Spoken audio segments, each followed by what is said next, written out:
in for you, or were No, you I'm looking for looking like, for- what should I do? What should I do? Help. So Pam was answering it by saying she could come. How do I put these arms down? There we go. There we go. Figured it out.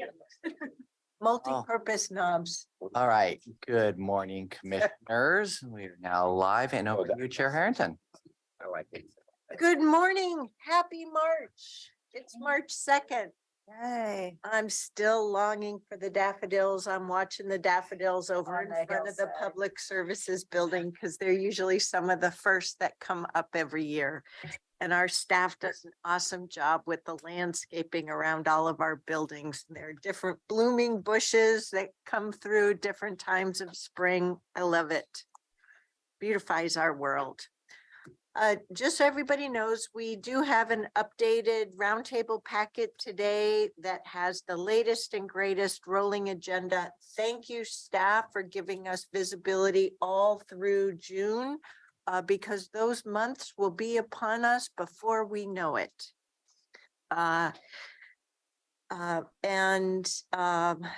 So we also have some informational updates.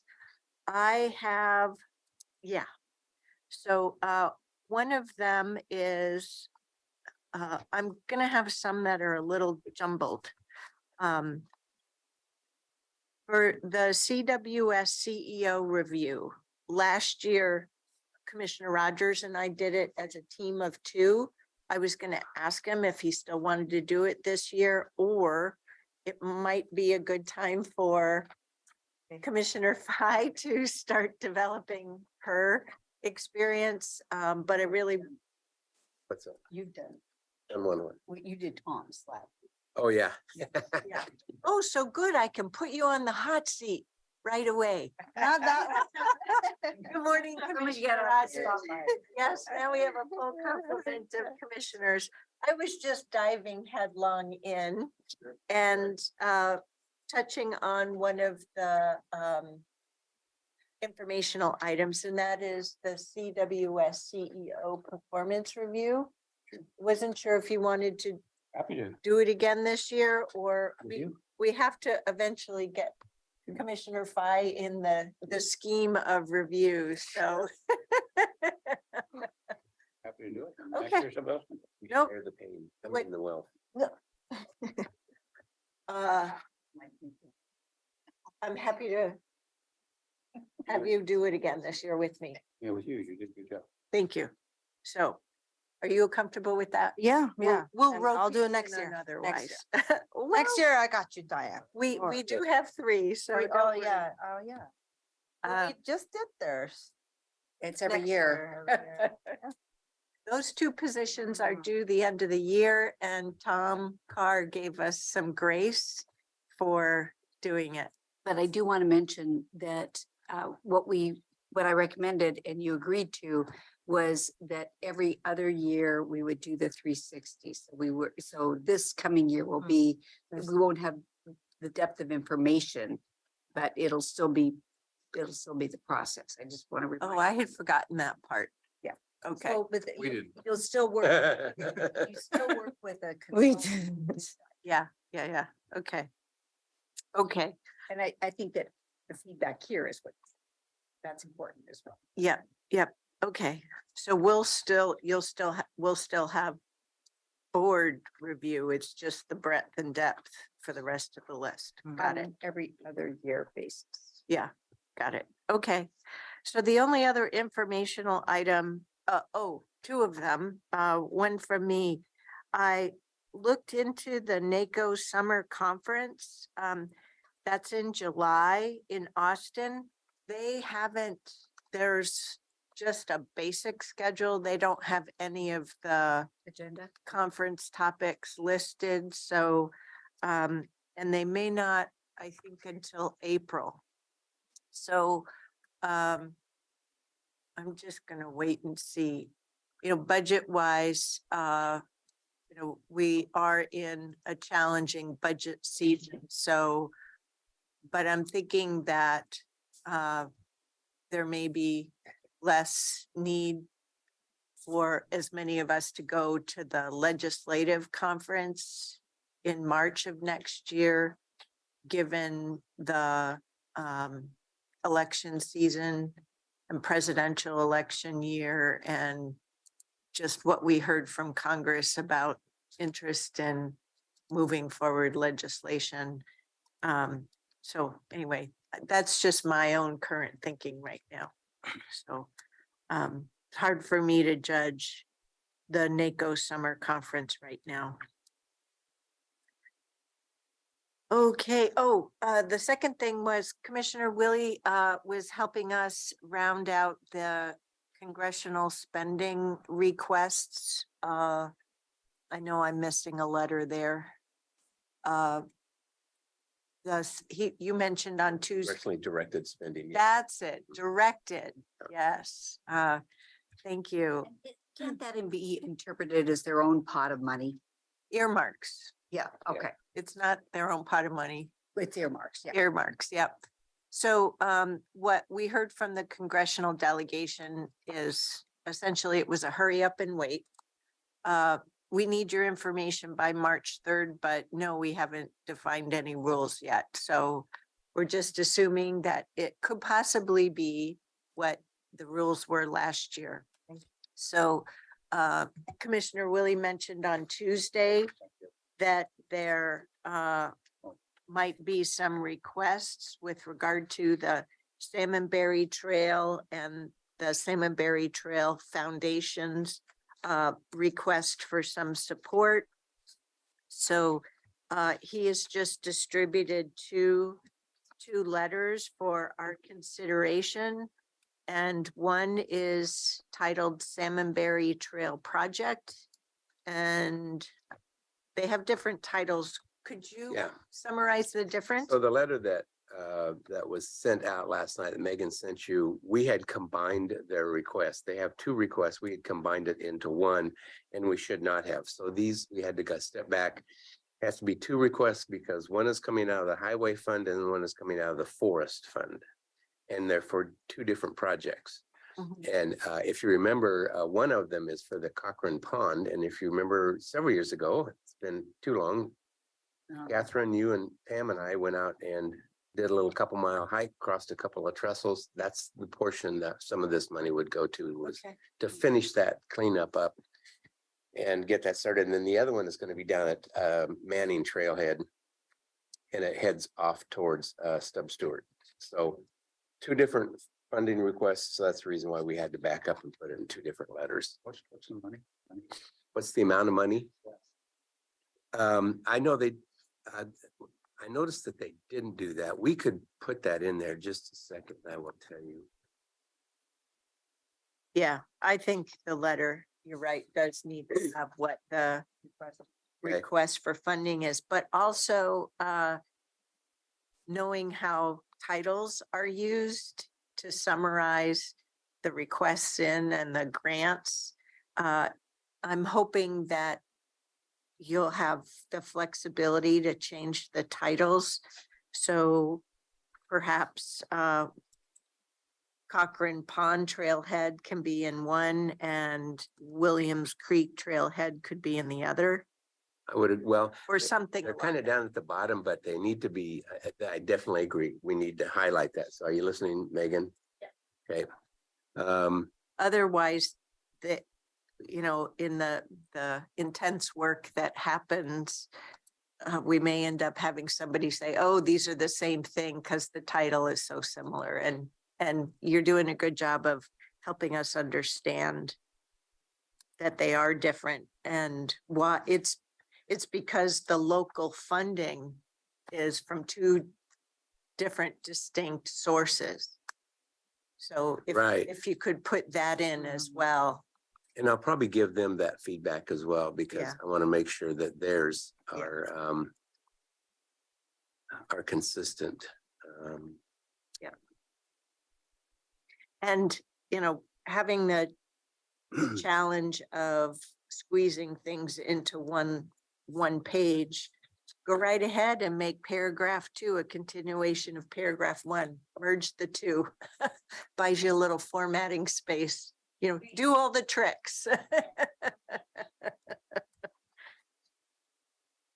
Yeah, and I think we're definitely doing this on the fly. So both letters have $2.5 million in it, and I don't think that's the case. Megan, let me go back and look at Elizabeth's. Well, it talks about leveraging the local funding versus putting in what the ask is for the Right. congressionally directed funding, and that's what we're struggling with. Okay. So, Yeah, we'll Oh. clean all that up and yeah. get that back to you. That obviously has I to was be in just the gonna say, mail. I'm still in support. Yeah, okay. Yep. All right, thanks. Well, I'm not going to keep these since they're still in. No, work. yeah. Yeah. And we will send out the final version. Okay.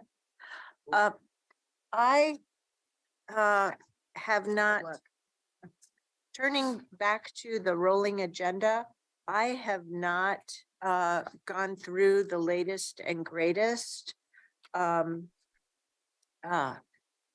So somebody else may need to help me with this. But I did want to highlight that we have a full March. And April is looking really busy, and both March and April, Ms. Angie is meeting with all of her management team members to develop the balanced proposed budget. We do have a Clean Water Services Learning Day on April 6th, and that is a very full agenda. So expect a full day with that. They treat us very well, having enough caffeine and snacks, including making sure we have cookies without chocolate for Commissioner Rogers. Did you hear that, Diane? Um, but I've also asked them to make sure, given how full the agenda is, particularly in the afternoon, that we have a break in the afternoon. We will be meeting, oh gee, Diane, you just told me the location yesterday. But oh yes, we'll be at Field Ops. And so we'll get a tour of the Field Ops and the various equipment that they have there. Can we drive them? I'll have to, Diane will have to check that out with regard to insurance, but I'm sure we can sit in the. Yes. Plenty of distance that you're getting. behind them. But I don't represent CWS. You've seen her drive, haven't you? Risk is off the charts. I know. Yeah, I've driven a couple of fire trucks, both in Montana with my brother-in-law and TVF&R, and the air brakes. Holy chamoli. Very different than regular brakes. Yeah. May, our staff is really trying to make sure that we have time to dive into the budget documents. And then June, I haven't looked at yet, but I'm sure it's busy. And what, part of what I do as your chair is work with staff on early input strategy documents and whatnot to try and make highest and best use of your time. So with Clean Water Services, we may well need to have a additional time in July or August. So we're looking at that need. But what it said to me is, oh, good heavens, I have to get my summer plans constructed. So, so that I've done at least my part as one of 5 to get vacation time information in there so that the work that our staff needs us to do can be done. Is there anything on June that you wanted to highlight or beyond? Actually beyond. So thank you for mentioning that, Chair Harrington, because I was going to bring that up. What happens as we try to keep May light, in essence, the ball gets pushed to June, July. We're already seeing some business travel and also personal travel coming in from commissioners. So it's just incredibly helpful for us to plan the summer. If you may recall, last August, we actually canceled one of the meetings because I think there were 3 commissioners that were on vacation at the same time. So for us to start that pre-planning and to the best of our ability, manage your board's meetings in a thoughtful way and not overwhelming way, being able to plan out through September would be incredibly helpful to us. Commissioner Rogers knows this. With my elderly mom and her husband, I'm just a phone call and a plane ride away. But I am totally mobile. So I will at least be present in a Zoom hybrid fashion for what needs to be done when that happens. And it will at some point. So, and I try to make sure that the vice chair knows a little bit more about the situation and the timing of that. So, but also, you know, we in the past, if we've had urgent items, this is where we've also used the flexibility of our roundtable day to repurpose part of it for work session to catch up as well. So we'll just keep planning and doing along the way, and be sure to highlight that for all of us. Chair, I do want to respond just because I know our staff may be listening too. That is the exception to repurpose roundtable day Oh, yeah. versus the rule. So Yeah. I think our team, we're doing significant work, and so that could be repurposed very easily. So I think it is the exception, not the rule. Yep, absolutely. And I really appreciate how you problem solve all of that with staff. And this is where I always have to remind myself, and I probably haven't done it with the forward-looking roundtable plan document, the June roundtable is just a half day. And I think that's because we have a budget public hearing the night before. So I've now written it on here on my roundtable plan document. Because we've already put in a healthy set of information here. So we will have a full afternoon on June 1st. So, yikes. Okay. Yeah. Could you say why the June roundtable is in the afternoon, not morning? Because if we look at the calendars, I think we have a budget public hearing the night before. Okay. No, Madam Chair, you have the budget public hearing that night. So we didn't want to do the morning, so Oh, you're put 'em all together. day. So do the afternoon into the. Thank you. I had Yeah, I it was gonna totally say, backwards. There's nothing on my calendar. Oh, but good heavens, we do have the cat tour in the morning. Oh. We should put that on the rolling agenda too. And this is both buildings. In the morning of June. Yeah, it's currently on our calendar 9 to 11. So can we maybe go through that? So on Absolutely. on Wednesday, May 31st, that evening, we do have a budget, the special district budget committee meeting. And I'm just toggling through my calendar, so bear with me. Then June 1st, you do currently have the CAT tour, then a roundtable, and then a budget meeting. So we can reschedule that CAT tour to a more convenient time, because that, if your board would prefer.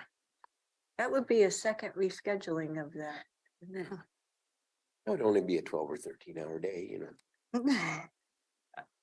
I'm raising it as an option. The other thing we Would could- it still work if it was at 10?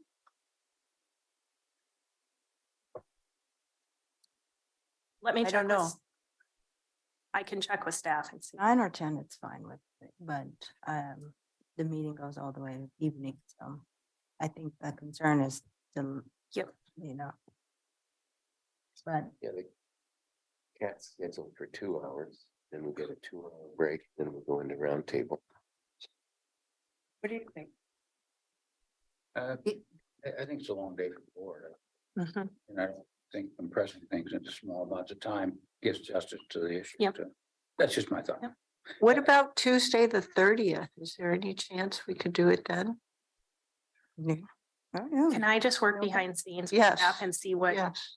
I'm because pretty. otherwise I'm going to commit to something that may not work. Yeah, yeah. One other Mhm. issue we got down, so. And I always sound like a Debbie Downer, and I don't mean to, but to me, the biggest issues that this board's gonna face in probably the next 2-3 years is budget. We know that. It would seem that instead of you going behind the screen as the wizard and pulling the levers and figuring out a balanced budget, which that's your job, I get it, and then we approve that. That there's going to have to be some time at some point, and not too distant future, to have a real dialogue as to what the board's direction might be in terms of solving this ongoing, this isn't a one time and done, we have an ongoing issue. So are you planning for that in the next couple of 3 months or 4 months, or what's your thoughts? Are you just gonna take the onslaught and then we'll worry about it next year, and then I'll let them worry about the year after that, or what's? I don't know your plan. So we're currently framing that up, Commissioner Rogers. I can, right now, in the process of meeting with departments on 4, 7, and 10% cuts. That's for this year. That is for this year. However, it starts to set the stage for the future based on what percentage of cuts core mandated services. And so what support I need from the board to help inform the proposed budget is something I don't have my ask frame because I'm still collecting the information from just even to get to this proposed. And you are correct. Then we need to start planning for the future. But hang Years. on, we have gone over this a little bit in terms of our vision for the financial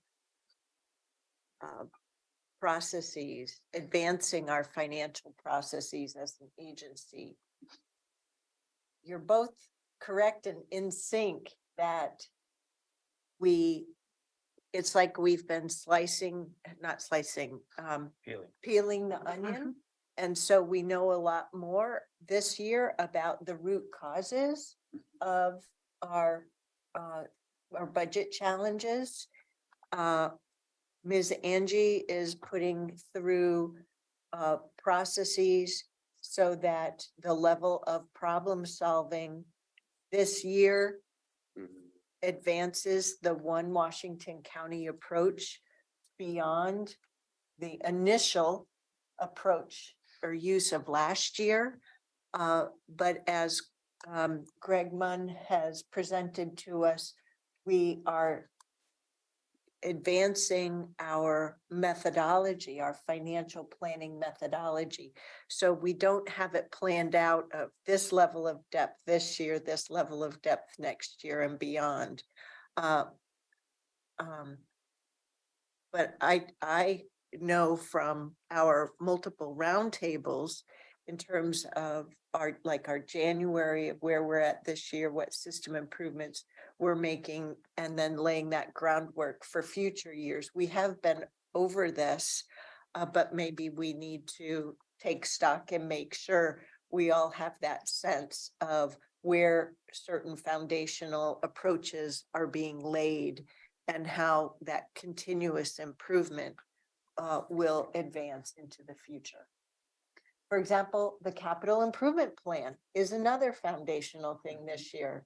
But until we have more information, we can't get too locked into what the approach will be in those future years until we have that base data and base knowledge.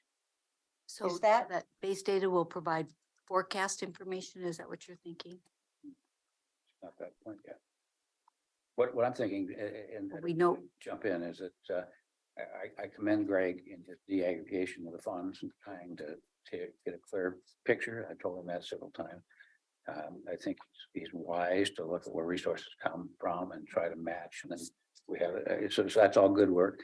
I think the CEO has been wise in saying, I've got to take these steps Mhm. for this year's budget, and she's been wise in terms of saying there's likely, because there's going to be, I'm flat telling you, there's going to be Mhm. those kinds of cuts in the years after. Right. But I don't think the board in the macro sense, not the micro, but the macro sense is saying, do we want it at that level, or do you want to say, for instance, X department, I don't want to cut it all because I think it's too important. Other ones we need a shot about. You know, are we ever going to get to that point of what our policies are? Or are you going to do that and then we respond? So Well, we have talked about this a little bit because we're trying to get clarity in terms of our current service levels, which has never been as clear in the past. We're Mark. trying to develop that clarity and better understand what level of service decisions are state required, and to what degree state funded. And then left unfunded, so we have to make up for locally to meet the state requirement. And then what is local choice? Also, that's where the word discretionary comes in.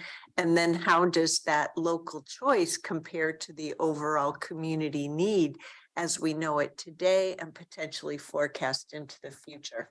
The problem is we don't have that category of information yet. That's why this year is the first foundational setting year. It's agree. frustrating as all get out. I want to be weighing in on that. I wish we were there back in 2019 and 2020. Mhm. But gosh darn it all, Catherine, the situation is what it is, and we're making the most of it.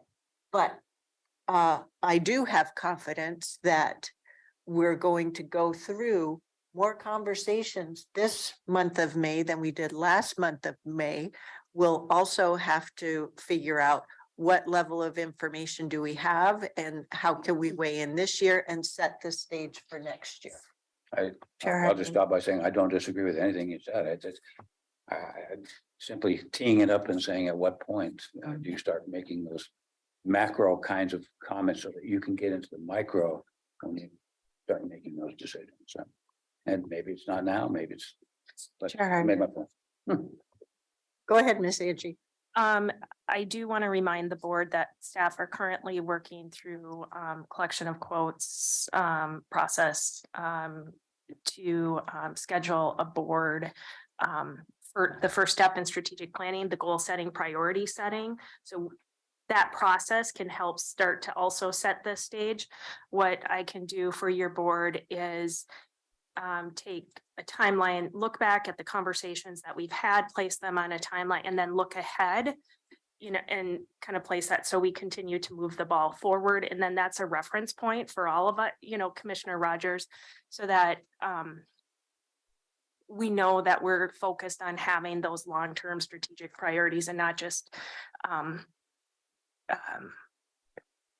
balancing this year's budget, because there is a lot more work ahead. Chair Harrington, I have a quick comment. Commissioner Rogers, this is a very fascinating conversation. Thank you for bringing that forward. I have a question for you, clarifying question. Are you thinking of like a board level commitment or expectations that something?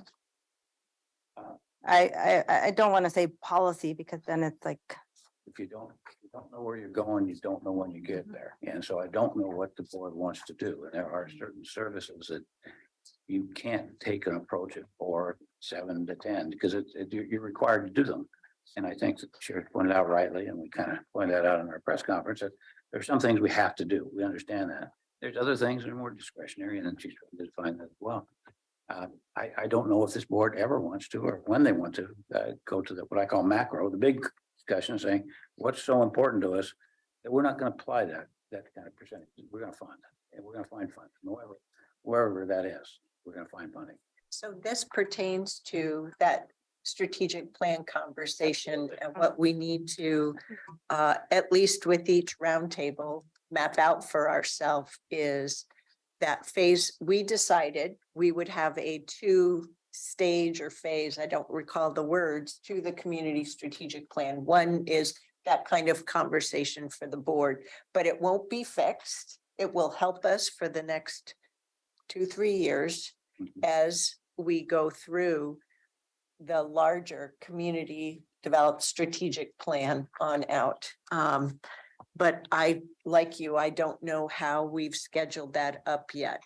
So it's an appropriate question for us, for all of us to have that better understanding of, we've said we want to do it, so how are we planning that in? I'd like to make a comment here and where I think we need to get there.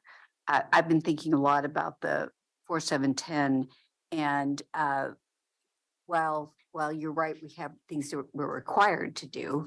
And, we have to address those issues. With all due respect to our great staff, we may not agree on some of the cuts in some of the areas as well. So I think that we're going to be learning a whole lot in this budget year. And at the end of this, I think with Tanya's help and with Greg's help, we'll be able to say how are we going to form up our macro vision? So I absolutely agree with you. Well said. I just didn't see on our rolling Right. agendas where that ever is. Yep, If it ever yep. happens. Yep. And you're right, we do.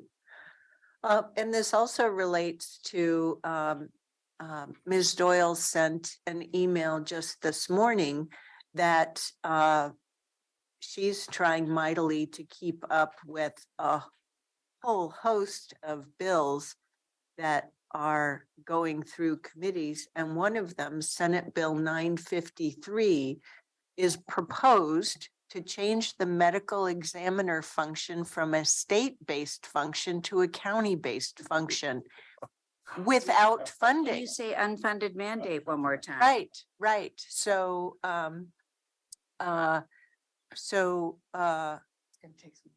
so she's concerned, she wants us to sync up on this and is flagging that it may come up at an upcoming tri-county chairs meeting. We don't have any, she and I don't have any specifics about this yet. I really, Aaron, if you're listening, and maybe either now or later, thank you very much for bringing this to forward. Ms. Angie and I she's been really diving in with staff on this model of mandated, funded, not funded, local. We have like 4 medical examiners, and maybe that's not the right title on our staff, because when there is a death, the state medical examiner, right? I watch too much TV. Our staff Yes. doesn't do the autopsies, right? But our staff is required to do death determinations and investigations. And but now this shifts that bigger autopsy investigation role to the counties and without funding. So Which wouldn't be inexpensive. no, it would be very expensive. So, yeah. I will say I'm very concerned about this one, among other things that I'm Yes. concerned about. And for the board's recall, we did add 1 medical examiner in the general fund last year because we were on the verge of not meeting the response time per statute. So we are at, I will say, minimum staffing levels right now with the medical examiner. The state push down to the county of this would make it challenging, especially within the tri-county region. Impossible. Not impossible. And that further impacts how we need to look at the 4, 7, and 10 if this comes to a fruition. Yep. What was the number again? Senate Bill 953. So, this level of clarity in terms of what is required, what defines the requirements per the state just hasn't been documented here for the county and the county budget and structure before. It's absolutely needed. And I'll speak, I'm going out on a limb and speaking for all of us. I think we really appreciate the diligence that they're spending to bring this information forward to us so that we can have better informed decision-making. Absolutely. But it takes time and energy, and gee, wouldn't I like it if the state had this too? And we're having conversations with legislators that have no idea what the impacts are. And their own legislative council process doesn't provide that clarity either. So, You know who proposed it? Just, I've given you all the information I sorry. have. So, so your point is well taken. We got to problem solve our way through it. So, okay. So without further ado, I think those are all the latest informational updates. We're going to move on now to committee assignments. Commissioner Fye asked that one of these be moved forward, so I just made sure to update the committee rollouts from our last roundtable. So what Commissioner Fye was noting is that the ODOT region. Yeah, the R1 Act, the term expires. So I just wanted to bring to your attention that we need to appoint somebody. I know Commissioner Rogers is the current and that term expires. So I don't think we need to make a decision today. We have more roundtables coming up. No, we don't. But we don't have any more roundtables? No, April is, this is why. it's Oh, on that's the right, agenda that's right, today. Oh, I got confused with what we were reviewing about roundtables. Okay, yes, I'm on the same. Thank you for jogging my memory, Chair Harrington. Yep. I just sort of lost track of when we were reviewing roundtables. But yeah, so I, that's right. I think today is when we have to decide on who. Or at least our- have the conversation. Or, yeah, and then this expires June. Currently, our representative is Commissioner Roy Rogers. And then I just wanted to loop back on our conversation before, when the term expires, you were going to appoint somebody. And I think that somebody was me. And so I just wanted to just remind us previous conversations, and then I'm happy with what the board decides. Is this a decision that we make, Roy? Yes. Is It's it a- our Yes. board. We're, it's Okay. Our For board. some reason, I position. thought we made the recommendation, but somebody else appointed us. So. Much Well- more complicated than that. It's a board recommendation for who is the representative. It's more complicated than that, right, Tom? So if I may, Roy asked me to take a look at the bylaws and they're a little ambiguous. And Catherine's nodding her head, I guess you know this. The Roy was one of the founding members, and the founding members were immediately put on the board. And then it says that when they leave, they shall be replaced by the appointing authority, which is you. Roy's term expires the end of June, June. I think. June, June. yeah. June of 2023. June of 2023. So the question is, does an expiring term equal leave?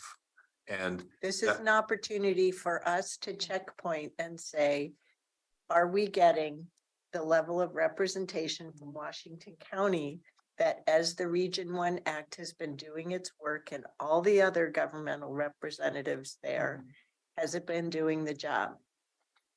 And to just finish so Roy's term is 3 years. So the Region One Act started in 2016.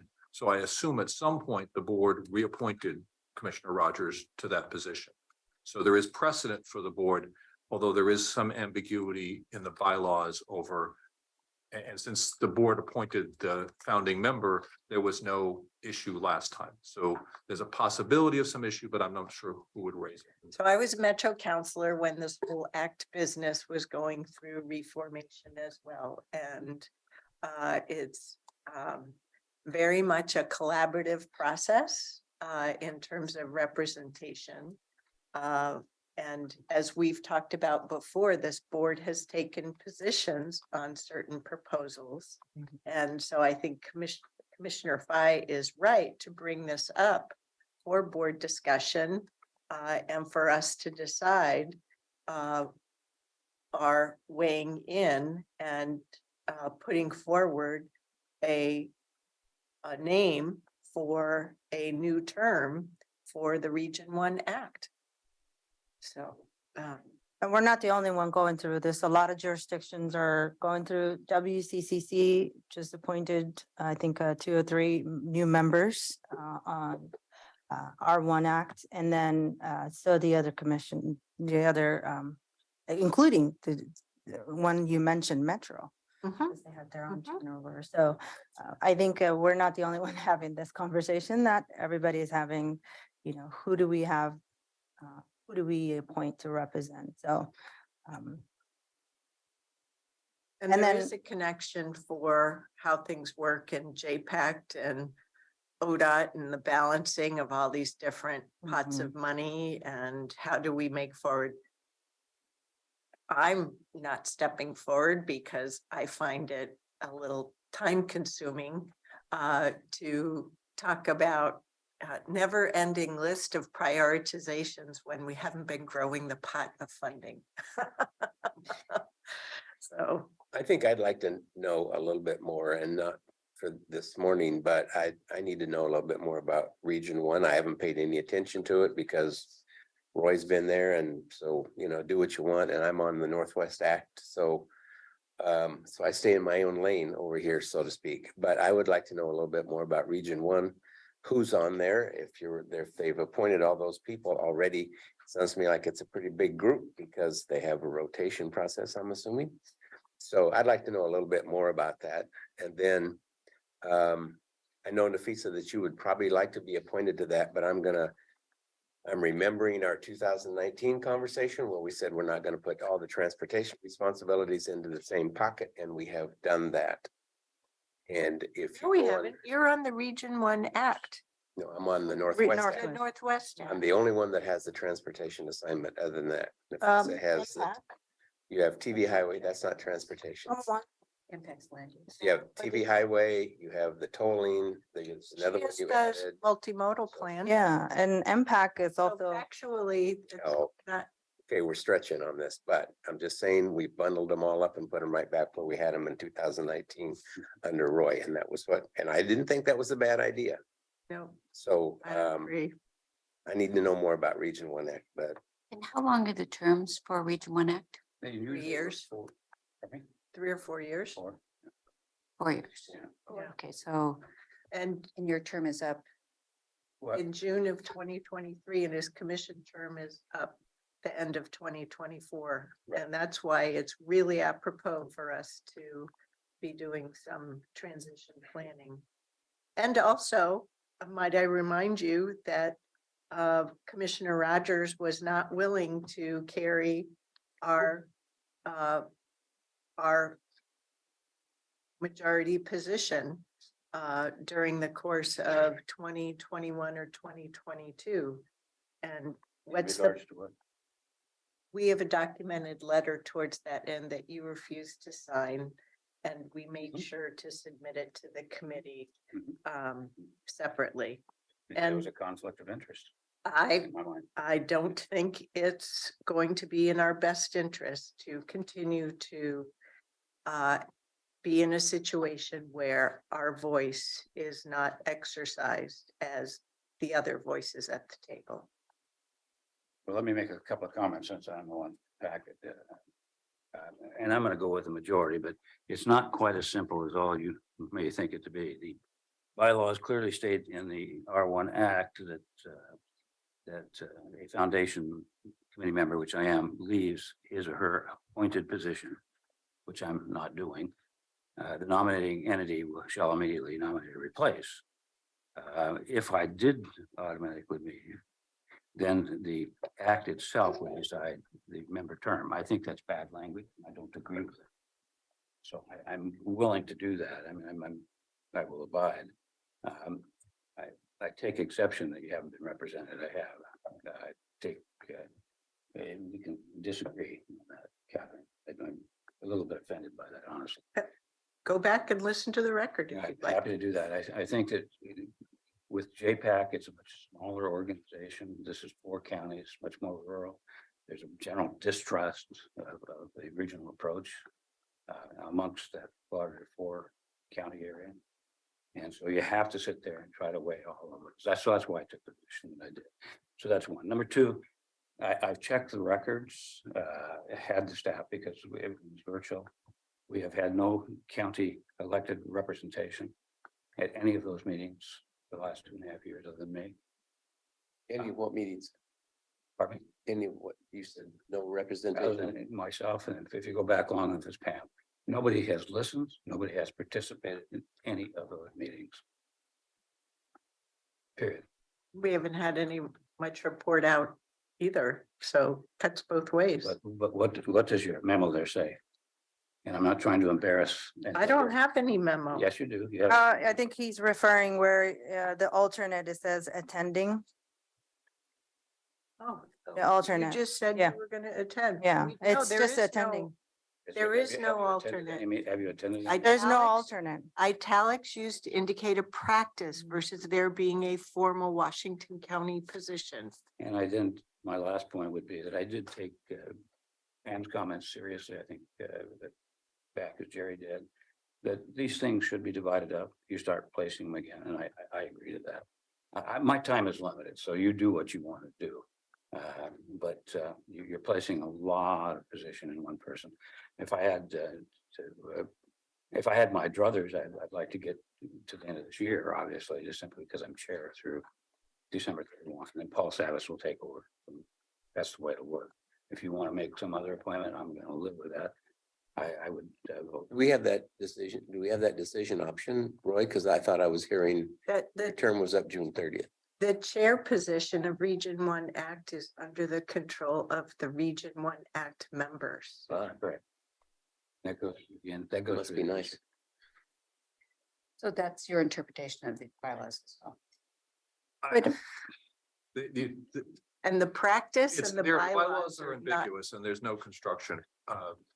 The leave is an active verb, but you could say, so it requires an affirmative act, but you could also say leave means that the term expires. You leave when a term expires. So I can't say definitively one way or the other.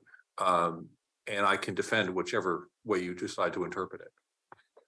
Can we have the Region 1 Act people make that determination and then come back to us with what they're, They could certainly clarify their own bylaws.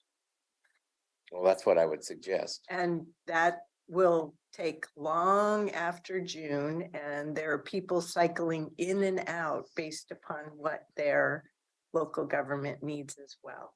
I'll bring us back to, we have a variety of commissioners spread across a variety of transportation programs and projects. And so I think now is the opportune time for us, given that we usually go over committee assignments and roundtables, to get this out there. And I think we have kicked off the conversation. You have time to look at data, but we're gonna have to close on this at a future work session. I don't have a problem with that. I'm not ready to do it today. Yeah, and here it says county commissions same exact wording Tom Carr stated. County Commission, City of Portland, Port of Portland, TriMet, Metro are allowed an alternate. And then that alternate is selected by the member or approved, and then we have to present forward. So we are responsible of appointing our alternate and our representatives. I'm not sure what you're looking Mhm, at, but- but so we'll make sure that information Yeah. is, or at least you know where to look and come to closure on this before the 1st of June.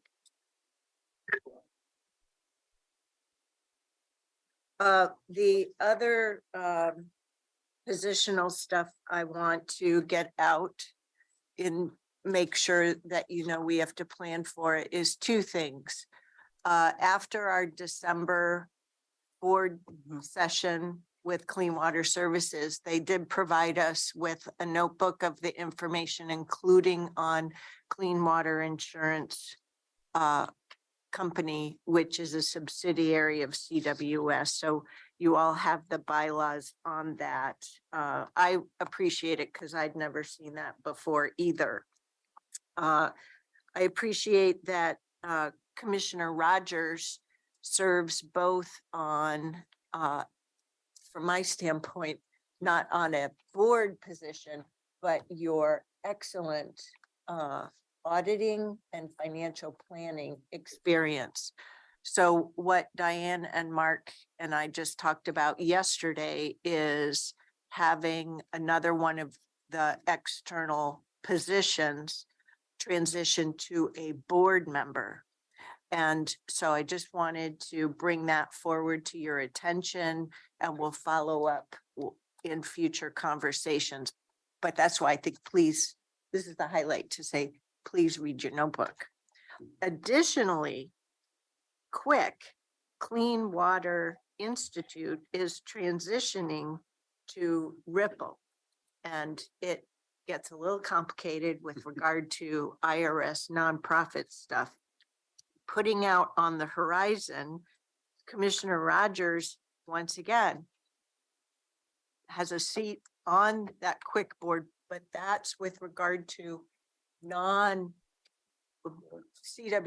Board of Directors, but because of his really excellent audit experience and financial planning experience, and quite frankly, his forward thinking in terms of strategy and vision for that kind of things. It's just fact.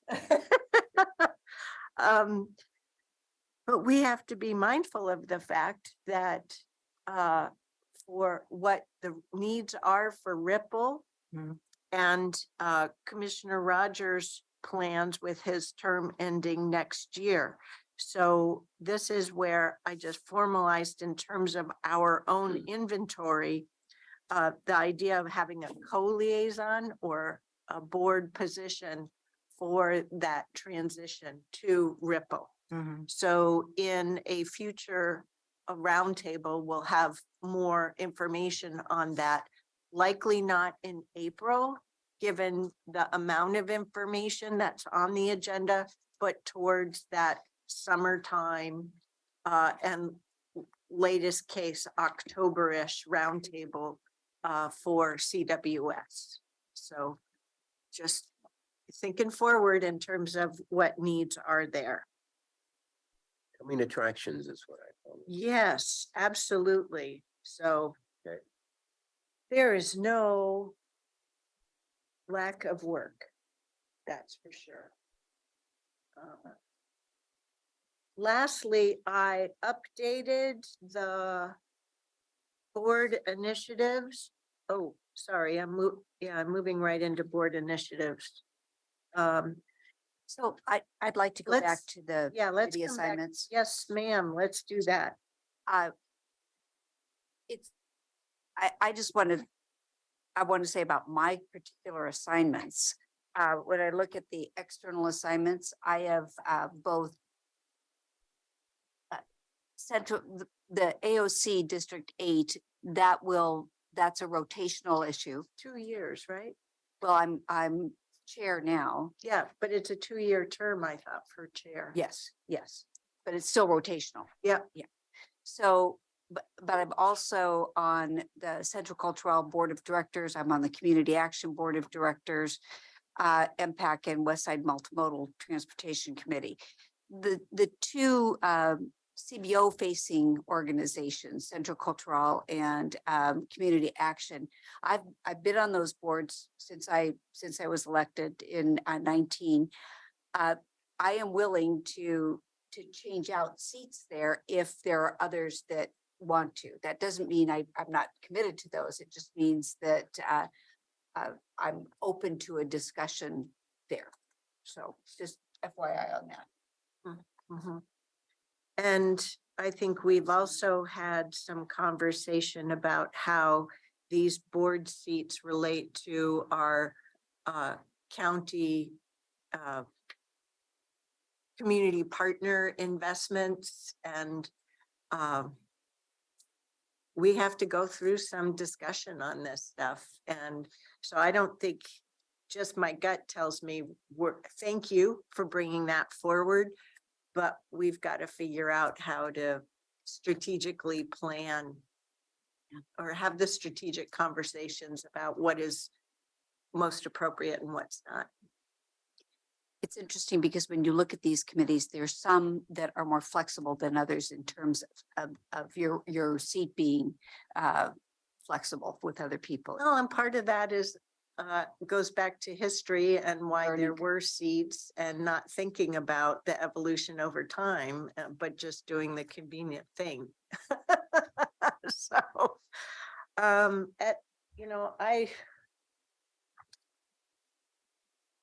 don't know about you, Ms. Angie, but it feels like that's just gonna have to wait until roundtables this fall.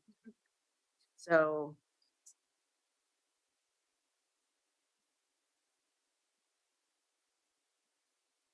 Which we only have planned out for September, November, and December. And at the same time, the Homeless Plan Advisory Committee is going to be part of that transition too. So, yeah. No lack of things. So have to figure it out.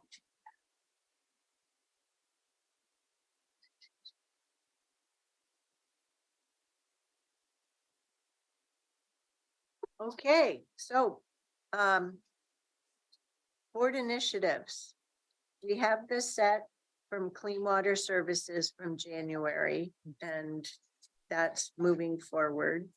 And on water reuse, I want to make sure I highlight, because we don't have it in the rolling agenda, and we need to help us. And so Diane, you may need to remind me here. The Pacific Northwest Water Reuse Association Summit will be hosted by Clean Water Services, but I can't remember the month. Do you, Diane? I know we talked about this after our December planning session. Right, it's on June 22nd, and I think there's a conflict with a board date. So what it is the Pacific Northwest Reuse Association has meetings, and this is where they were having a summit. They wanted to have in Oregon, and we agreed to host it with them. So the question was if the board wanted to participate by listening in. It's a good learning opportunity, but also to welcome them. So June 22nd is the date. So conflict wise, it's just an ordinary working day. There's no roundtable. That's a Thursday, June 22nd. So we're going to be I'm counting on my December memory, which we've dealt with lots of things since then, was this might be an opportunity for board members to come in and say hello, speak to the importance of the work of the Water Reuse Summit and to hear more. But we're really going to be counting on you, Diane, to get some further agenda time in to figure out how to best leverage Board of Directors time. Okay? Thank you. That's really good input. So Mark and I will work on that. It's really working between the Water Reuse Association and seeing if there's an opportunity for elected leaders to come to that portion of the summit. So we'll do, and we'll keep you posted. Okay, An thank update. you. Mhm. So for the Washington County, well, first I should stop and ask, were there any other questions on the CWS initiatives? Okay. On the Washington County Board initiatives, the previous version did not have 2024 and 2025 populated. So I committed to get going on that. So that's where some things that are just automatic, you see listed there, not highlighted in yellow. Some other items, in the 2024 column, don't worry, I'll come back to the 2023, but the 2024 are just proposed in, but I still have some questions I have to follow up on. So that's just a starting point for 2024, 2025. I'll do, some of this is evolutionary. So I'll know a little bit more after the long session is over and we've gone through some of our own budget planning and conversations. So there isn't too much to really need to dive into.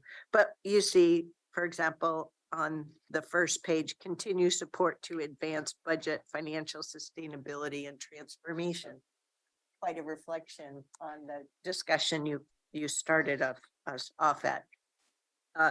Broadband planning, that was one that I, for one, didn't have the opportunity to understand how foundational, pivotal, historic, use whatever word you want, the broadband funding is from the Bipartisan Infrastructure Act, subsequent acts. So that's where you see at the bottom of page 1, I moved the broadband topic from where it was previously to the category of major policy program engagement, and added in the words about that FCC and the equitable digital access. That's a separate act from the BEAD Act. So let me just finish up on 2024, 2025. On the second page, the board attention and influence under housing services, we'd laid a mark in with SHS that the first implementation plan would be for 3 years, and then we would checkpoint since there was so much of building of a system. So that's why I inserted that because we may need to take stock. And then, I just noticed also on that page a little higher up under county levies and financial planning. This is where in 2024, we're going to start the research needed on our 2 current levies. Yeah, I'm lost where you are. On page 2 on top, the middle. Yeah, right. Okay, thank you. Yeah, I was just trying to highlight the yellows. Go ahead. I have a question, Chair Harrington, on major policy responsiveness on page 2 on top. Which column? Top reimagine Oregon journey. Yep, so let's switch Okay. back over to Okay. 2023. Okay. Yes, thank you. Sorry. So for 2023, there were some refinements from our conversation in the previous roundtable. So if I just start back on page 1, I tried to keep track of, whoops, I have a typo. Keep track of some things we've made progress on, so that's where you see check marks. We talked in previous meetings about the strategic plan and said that we want to do a phase 1 just with the board. But we still need to get that worked out schedule wise. So that's what I put under strategic plan. We previously had champion and support budget, finance, sustainability, and transformation. The communication plan has been implemented, so there's a missing check mark on that because we all have that clear understanding for this next, or what is rapidly becoming our next fiscal year. Then under major policy program engagement, this is where we caught up with previous state legislation on making sure any camping time, place, and manner meets that objectivity standard. And we have decided to further explore that as a county government with regard to the UUAs. And there's some additional work happening to make sure that our Washington County jurisdictions aren't going in different directions. All of that will be coming back to us in an April work session. But it will take some of our intense time thinking and some political capital, so that's why it's there. Climate adaptation work, I moved forward because there's further visibility we're doing there. And then I already spoke about broadband. That's it on page 1. Okay. So then page 2, we had major policy responsiveness as a previous category, and from transitioning from the prior year, the Reimagine Oregon journey, and we just don't know what's going on with that project. And I've been, with Daniel's help, trying to get with Justice Raji Communication. and right. So then the redefining public safety journey, we helped fund a project, and similarly black hole, darkness. Does that touch on your question, Commissioner Yes. Fry? Yeah, which project was that funded? Which project did we It's a fund? project called Reimagine. Reimagining Public Safety. Okay. So I put in the wrong word. I said redefining. Oh, okay. Yeah, okay. So we need, these are outside Washington County. Yep, yep. Which is why it says policy responsiveness. Okay. Because we don't own it. Okay.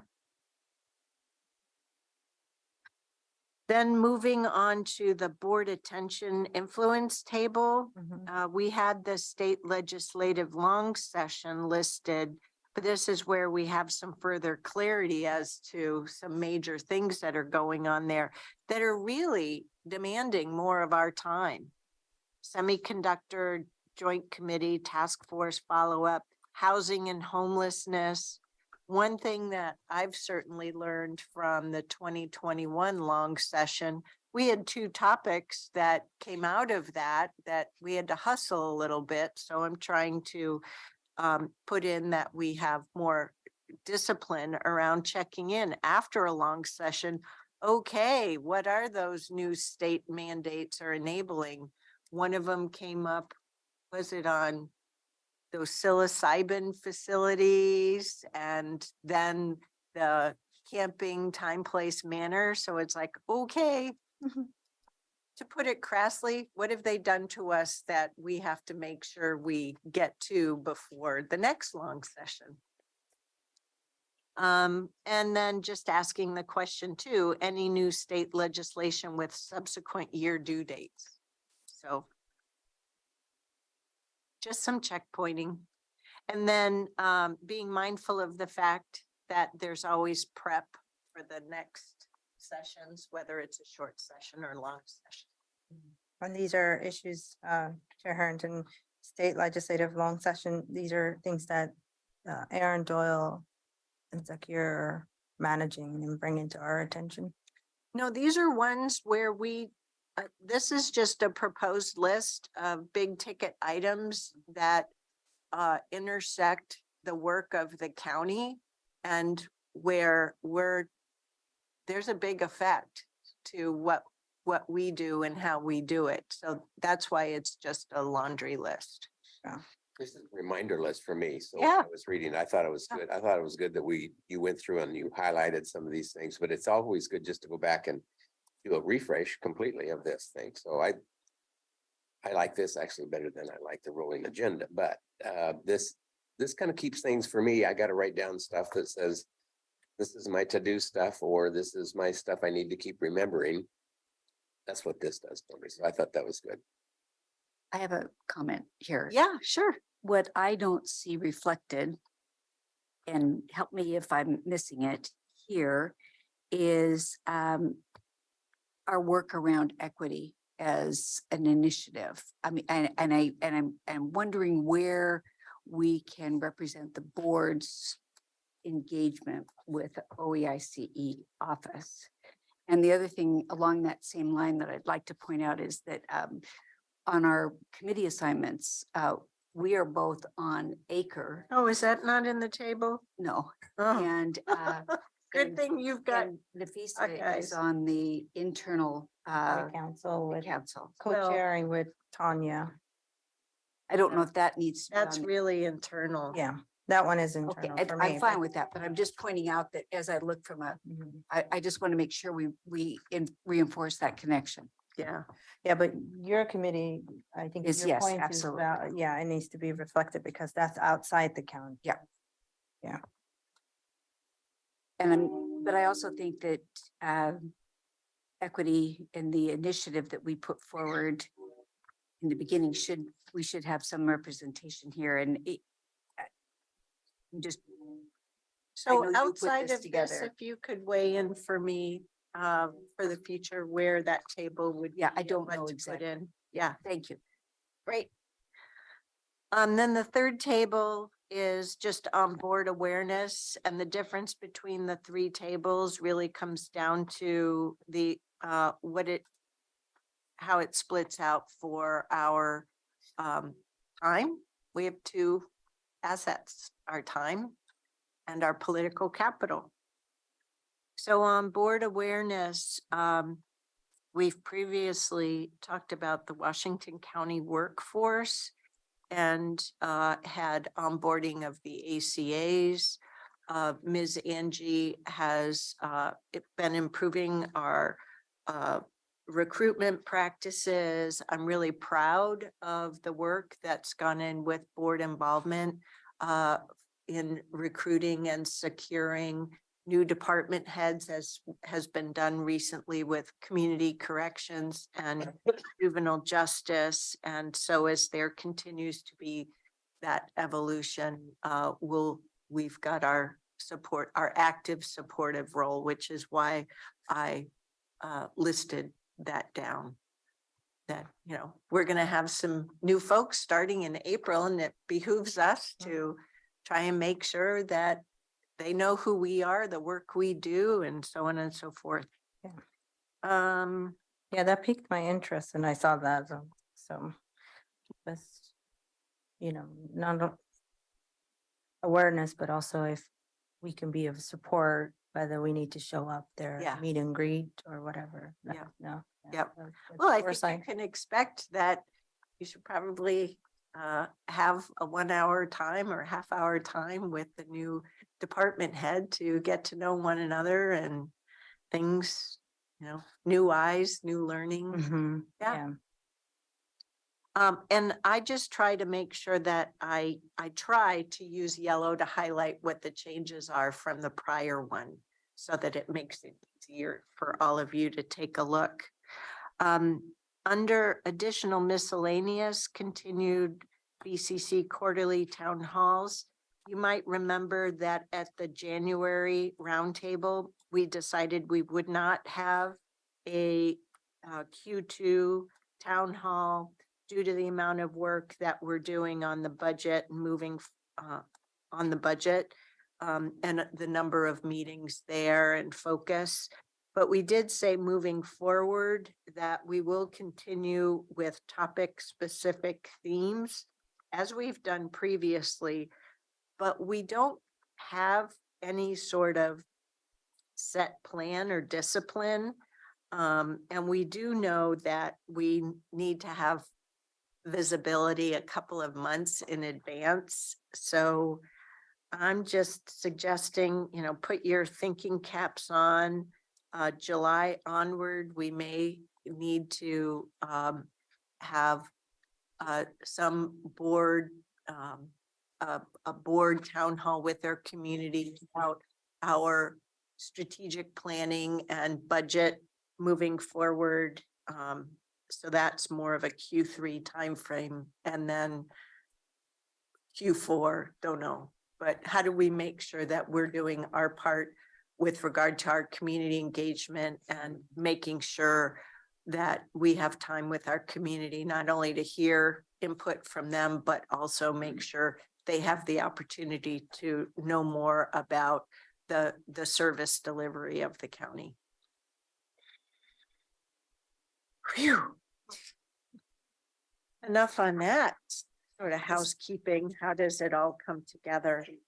Just want to give a shout out to our staff, Philip and his team, pivoting that town hall to virtual, and the number of community members that were present was quite a lot. So good job, Tanya, and your team for pivoting, but also bringing out the community to attend in high critical mass. Thank you, Kevin, for all your estimation on the timing of this, because look where we are. We're pretty much right on. Oh. So I suggest before we go into the financial check-in with Ms. Angie and Greg Munn that we take a break. Excellent. See you back here at 25 to 11. How's that? So we got a full 15 minutes. Great. Thank you very much.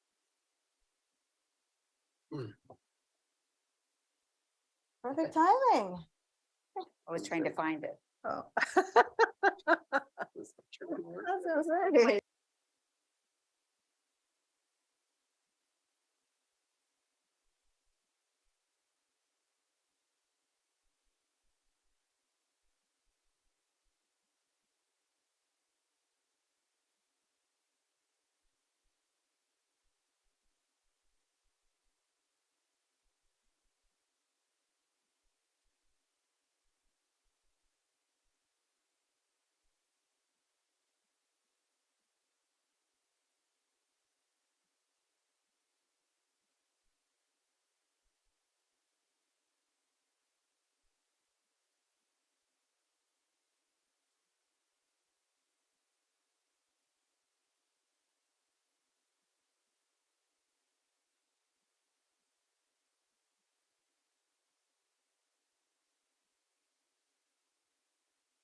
Okay. 50 million questions because of that. I think you should. Mhm. Yeah, they're right. Really complicated. I'm aiming Right. 150. Welcome back, commissioners. Back to you, Chair Harrington. There'll be an empty chair. Okay, so we're moving on to our continued roundtable conversations about moving things forward. So we'll turn it over now to Ms. Angie and Mr. Munn. Thank you. Commissioners, this is a continuation of our budget deep dive into our budgeting practices. As part of this upcoming fiscal year, you will see a significant change in how the budget, I will say, looks, or your experience of reviewing the budget. And this is related to the activity of transitioning out our internal service functions into their own funds. Mr. Munn will walk through what is the purpose of this work and how this will lend itself over time to better transparency and accountability for our internal service functions, both from a management structure and also a policy and a community structure as far as cost of service. So, Greg. Good morning, commissioners. I'm glad to be here this morning. I'm taking this opportunity to talk about one little component of our budget process. I think if we take one at a time, we can actually get through all of these in some reasonable amount of time. Today, I want to talk about Greg Munn, County Finance, just for the record, forgot to do that. But today I want to talk about costing government services. That's a big topic, and I really want to talk about that in the light of how we allocate our internal service function costs. So costing government services, and I'll have some tie-ins as we move forward with that as well. But the goal of today's conversation, there's a few of them, is one is to provide a high-level overview of fully costing government services and why it's important. Explain the differences in types of costs. In other words, direct costs versus indirect costs. What are the difference there? And how they fit together to fully support services to the community.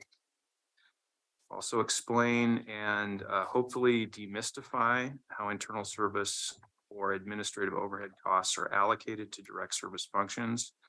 They're an indirect cost allocation plan and model. And then after that, transition to provide an understanding of Washington County's existing cost allocation. How do we do things now? How does it work in our current budget? And then the last is I have three key areas I want to summarize for changes as we roll into the FY24 budget. And those are components going back to budget process redesign that we've talked about.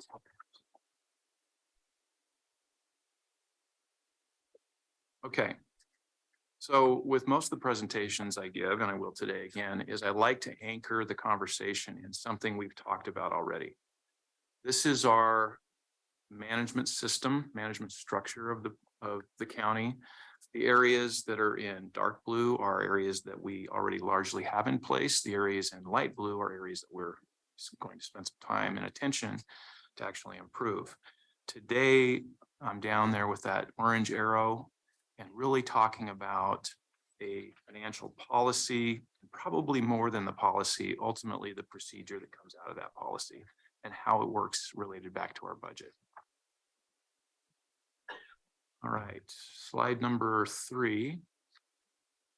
So why should we measure, stepping back up again, why should we measure the full cost of government services? Well, there's several bullet points here, but I just want to read a few pieces of this just to help us with as we move forward here. So one reason, one purpose for that is performance measurement. So cost of services is a key component of an outcome-based performance management system. And if we were to go back and look at that previous slide, up in one of the corners was a box for performance management. So part of an outcome-based delivery system is costs are a big component of that. What is the cost to provide these services? If one of the goals is to reduce the cost, we need to know what those full costs are. So it's a key component for performance measurement system. Comparative analysis, the next bullet point. So full costing system allows us in our annual financial report, the information that comes in our annual audit or annual report, the one that you'll see, I think next week, the GFOA award that we received, is it provides better access for the public to assess the financial condition of the county. So that's important. Grants administration is another one. It helps us identify and segregate costs as necessary for the grant. So some costs and grants are allowable, some costs and grants are unallowable, and it just allows us a way to make sure that we're following the rules that are specific to those grants. Disaster recovery cost documentation. It's a component of our policies and procedures on how to account for costs that are potentially reimbursable underneath a disaster. You've probably all heard of FEMA. There's some very defined structure around what's allowable and what's not allowable. Charges and fees, we need to know the full cost of services that benefit a particular group. And if you think to our recent conversations about LUT and HHS, full cost recovery there, this is another component of that. And evaluate the ability to evaluate our service delivery alternatives. Should we do this in-house or should we contract it out? And what are the differences there? If we don't know what our full cost of services are, it's hard to make that comparison.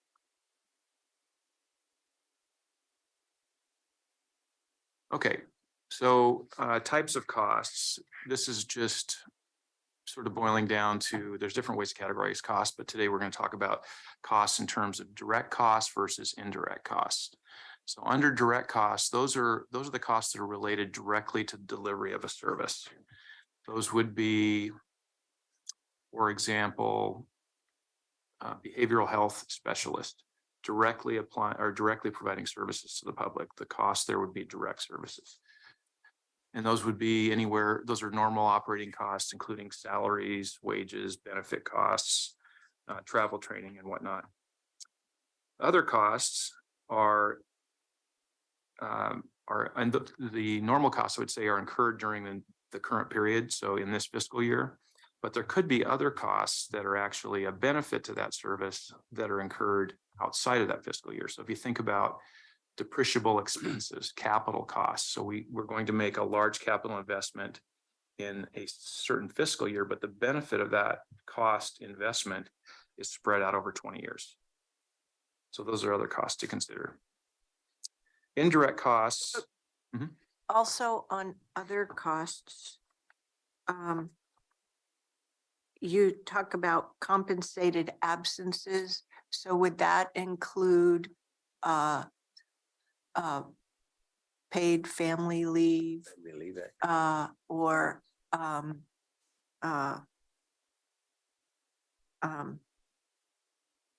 what happens if someone is out on a leave of any kind, maternity, family care, whatever the appropriate personnel code is.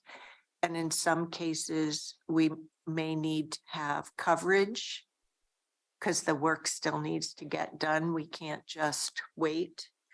Does that go under other costs?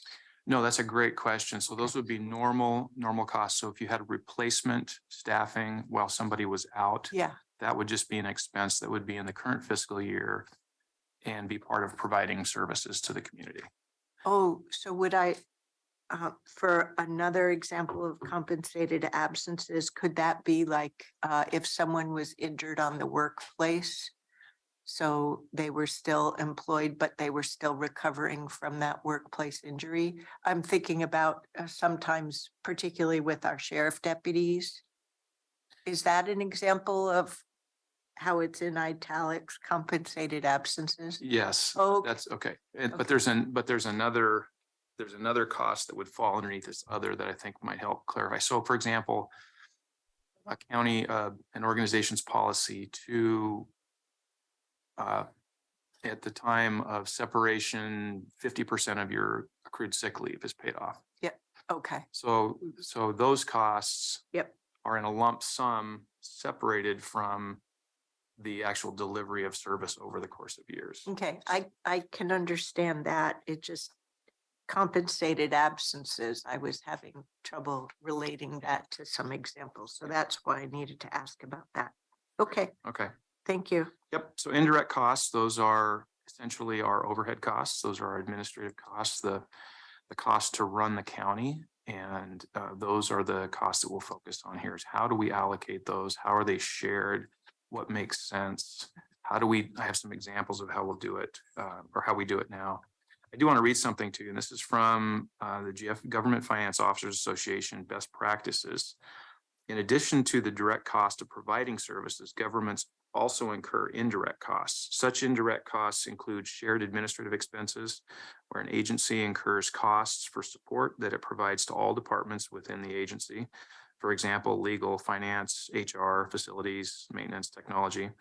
The cost to governments to track every expense and directly attribute each cost to each function would exceed the benefits. Obviously, if you think about how would we charge finance out directly.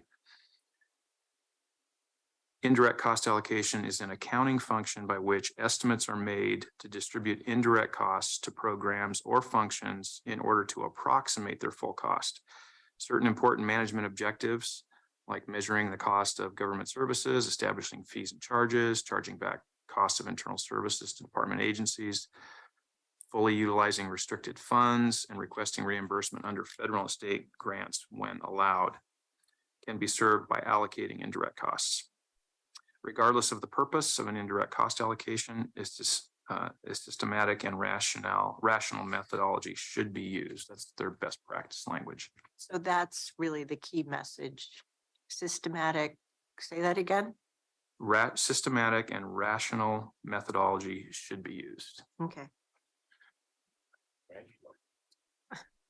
I have a question, Greg. Yeah. I don't know if it fits in this slide, so we can talk through. But county lawsuit settlements, is that considered under legal, or is that a different bucket? All the settlements, the county. It's part of our risk pool insurance. So It's good direct. offline to learn more about. Yeah, and I'll actually touch on that here a little bit. Okay. I really appreciate how we're continuing to have this shared experience learning together because each one of us has a different level of tenure with public financing. So, and I know 3 of us did a lot of work in 2019 to lay our foundation moving forward. So this is good. Thank you. Well, if I do my job correctly today, this will be understood at a much more level of detail than currently is. But do expect that there will be more of us who have offline conversations that Yeah, need to exactly. be followed up during the course of this presentation. Okay, so why use a lot of words when you can use a picture? And so this picture here on the right on this graphic is not specific to government, but it's specific to the concept. And so up above is just an indirect cost flows. Up above, you have a layer of costs going left to right. You have management salaries, HR, all of the shared overhead costs that we incur to operate the county. Those costs get pooled together through a model, and that's that oval shaped indirect cost pools, and then are allocated out. It says allocated to contracts, but for our purpose, we could say allocated to our departments. That's simply an indirect cost allocation model. There are, I want to just take a side note here real quick. There's 2 types of indirect cost allocations. One is organization-wide. That's what I'm going to talk about. But there's also department specific. So for example, when I'll use HHS as an example because they're a good one, is they have grants that they're going to apply both an organizational wide indirect cost allocation rate or cost, but they're also going to take their internal administration and apply that. So that's a department specific cost rate, and different departments do that differently. But we're just going to talk about the organization for today.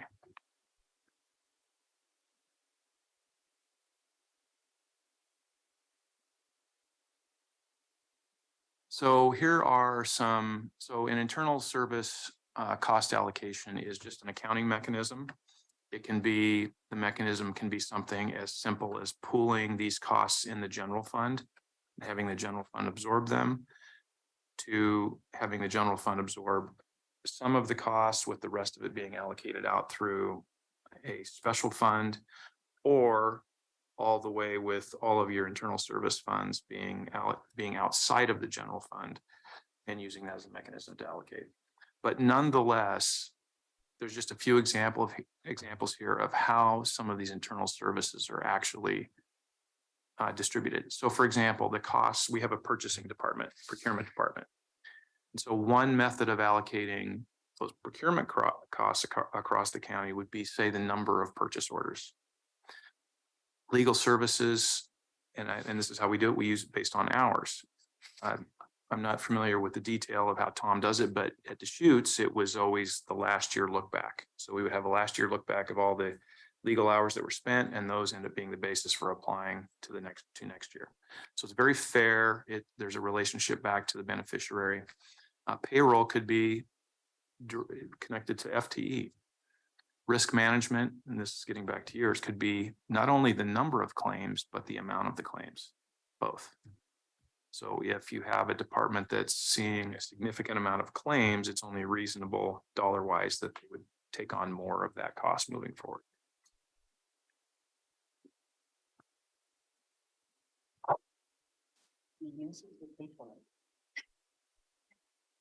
Right. Okay, so the next slide here, this is a snip from our budget policy 404. This is the county's internal cost recovery language. And just to highlight, it says to clearly define the true cost of each direct service, the county prepares a cost allocation plan. Departments provide input and review the annual plan. A separate cost allocation plan is prepared for federal grant compliance purposes. So we have two plans, and we'll move into that next. One is full cost recovery, and one is for federal grants, known as a CFR. I feel compelled to mention something now. We are an agency that receives funds directly from the Fed as well as indirectly from the federal government through state disbursements and so forth. And as such, we've really been trying to advance our work around equity, and much of that is as required by federal law.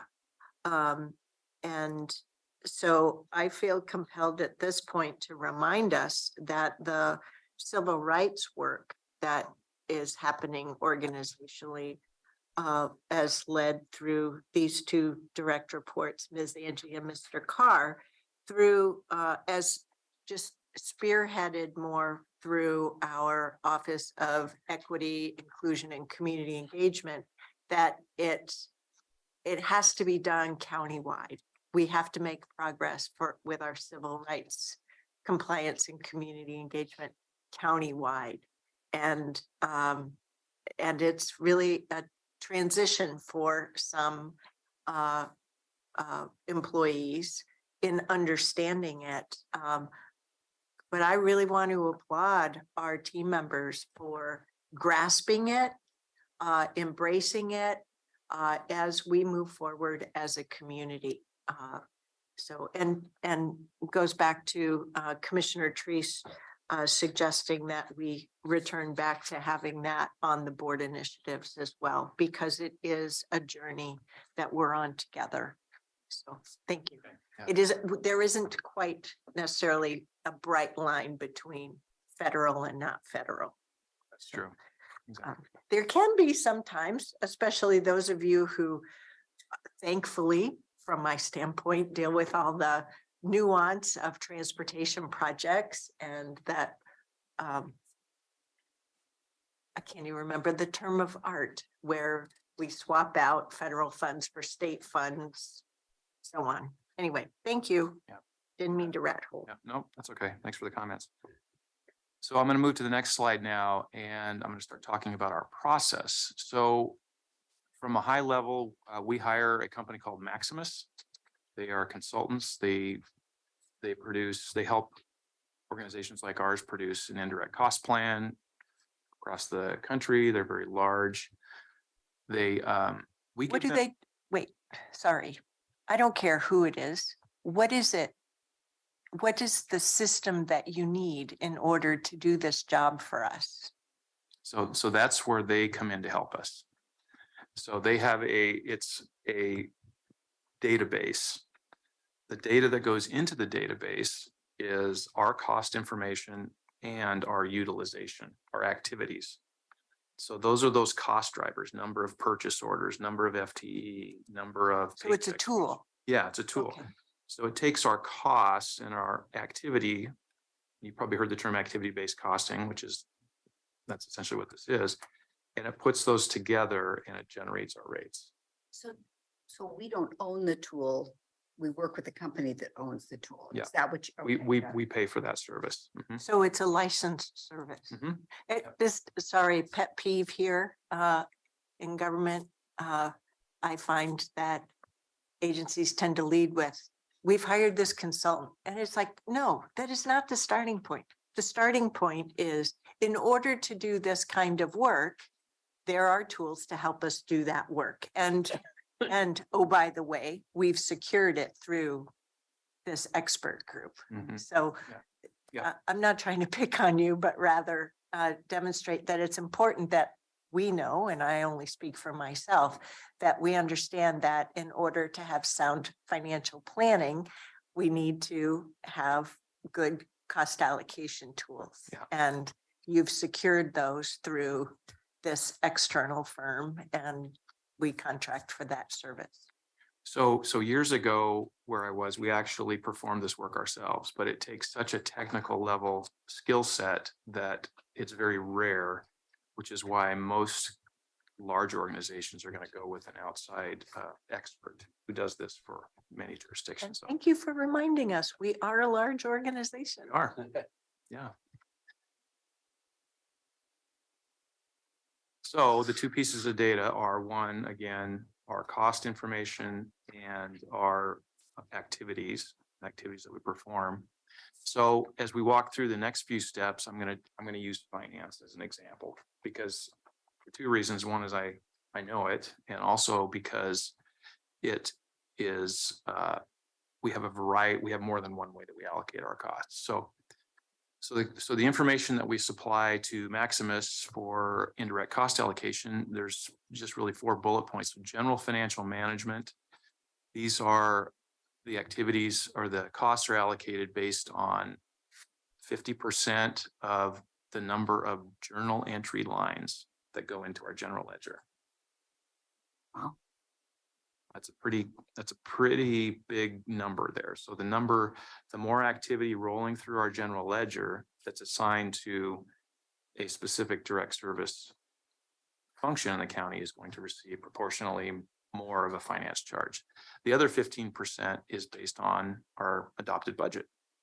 And that first piece, all of those are held in Wizard. Mhm. That's right. Yeah. So the message I'm trying to send here is we have to extract each of those little pieces of data to send those off to the consultant. So accounts payable is the next one. This one's a little bit maybe easier to understand, but the amount of bills we pay. But again, it's the number of invoice distribution lines. It's not the number of invoices. So you could have one invoice that has one distribution line, or you could have one invoice that has 20. So it's based on the number 20. Our payroll services, this one's a little bit easier. So these are the costs that provide payroll to the county, and that those costs are based on the number of FTE. So if HHS has 30% of the FTE in the county, they're going to be allocated 30% of the cost to provide payroll services.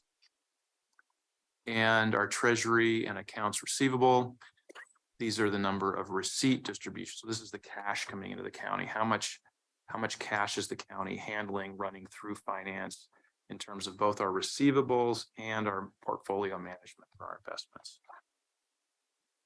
So these are reviewed often, and we're always wanting to make sure we have them in check. Has something changed? Is there a better way to do this?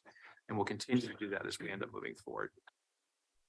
But this example, you could apply to any of the indirect service functions. Any of the overhead service functions are going to have similar methods for allocating costs.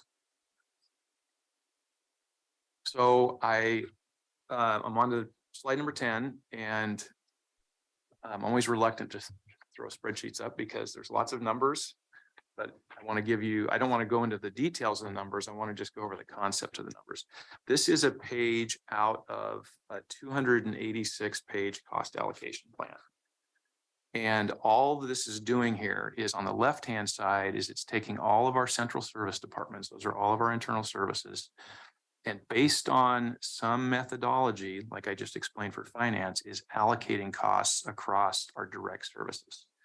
So in this example here, I'm just going to use Board of Commissioners because that's on the top line, is $94,214 in Board of Commissioner cost is allocated to public health under a full cost, under the full cost recovery plan.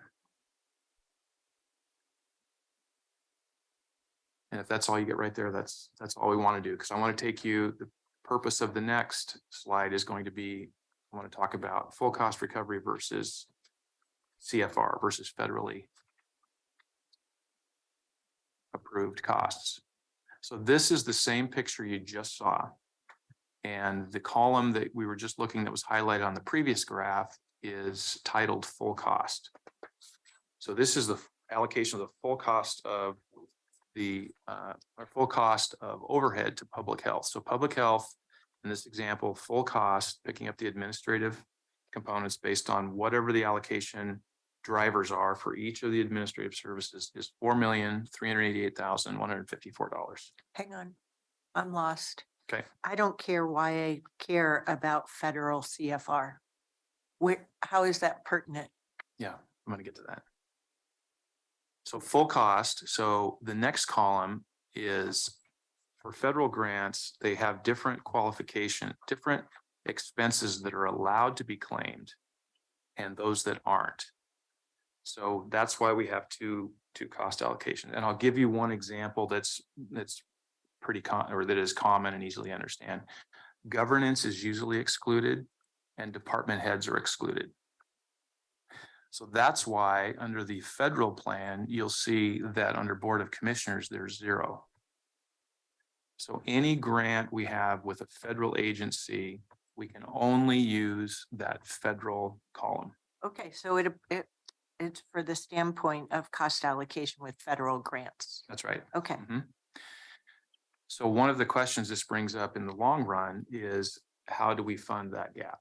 That gap is funded somewhere, and that becomes something that's either subsidized by the general fund or using some other grant funds. So 2 cost allocation plans, and you can see the difference between the total going to public health under a full cost plan of 4,388 and under the federal CFR plan of 3,986,000. Does that make sense so far? And again, one of the major differences between the two is no governance, no department head salaries, costs, and there's a few others, but that's a big one.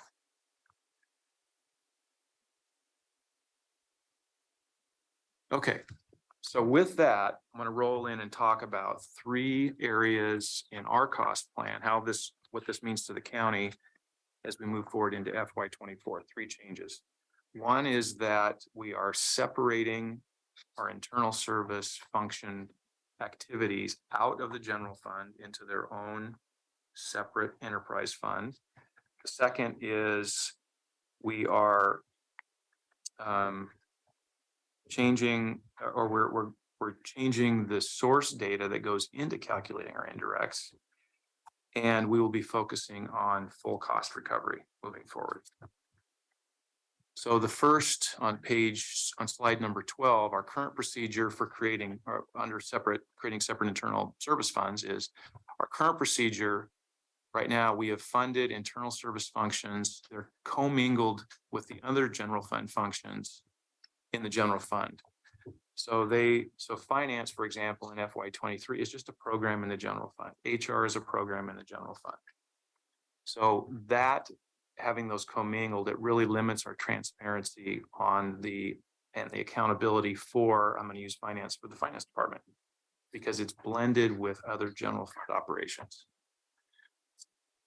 only separate, only special fund departments are charged for internal services. This is another current situation.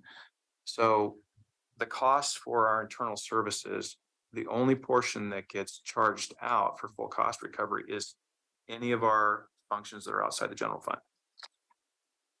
So our assessment and taxation, for example, or some of our other direct services in the general fund it doesn't show up as a cost in their budget. The general fund absorbs it because our overhead services are blended within the general fund. If this is confusing, I understand. What might be helpful for me is to think about, I think I'm understanding a little bit what you're doing, but it's maybe a future slide, but what's the impact, overall impact to the departments that have these allocations? You know, and if you're going to get to that, I can wait, but the new procedures are going to cause a difference in what departments are charged for. So if I could just tag onto that, maybe a little bit bigger picture I was going to ask, so what's the difference? How much of the general fund is eating the cost that we are now in the process of reallocating back out? What's that number?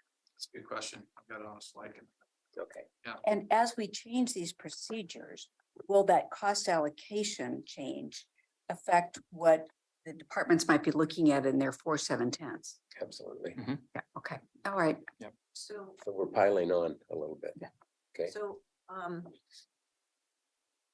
here's where I have a problem with this information. There is a mix of impact and how. And I think it's important not only for us as a board, but also all of our employees and our public who are on this journey with us together. Clearly see the benefit first of why there is change and then the how. So specifically, we need new procedures because we need to make sure we have improved transparency and accountability, period. I was also picking up on the word will allow a simpler approach. Simpler is kind of in the eyes of the beholder. What we don't want is a system that is erroneous or unclear. So this is where a new procedure will provide the benefit of clarity for our annual cost allocation process. Then there's the hows. Creating new internal enterprise funds for each internal service function is more of a how. Okay. It's how you go about achieving these goals.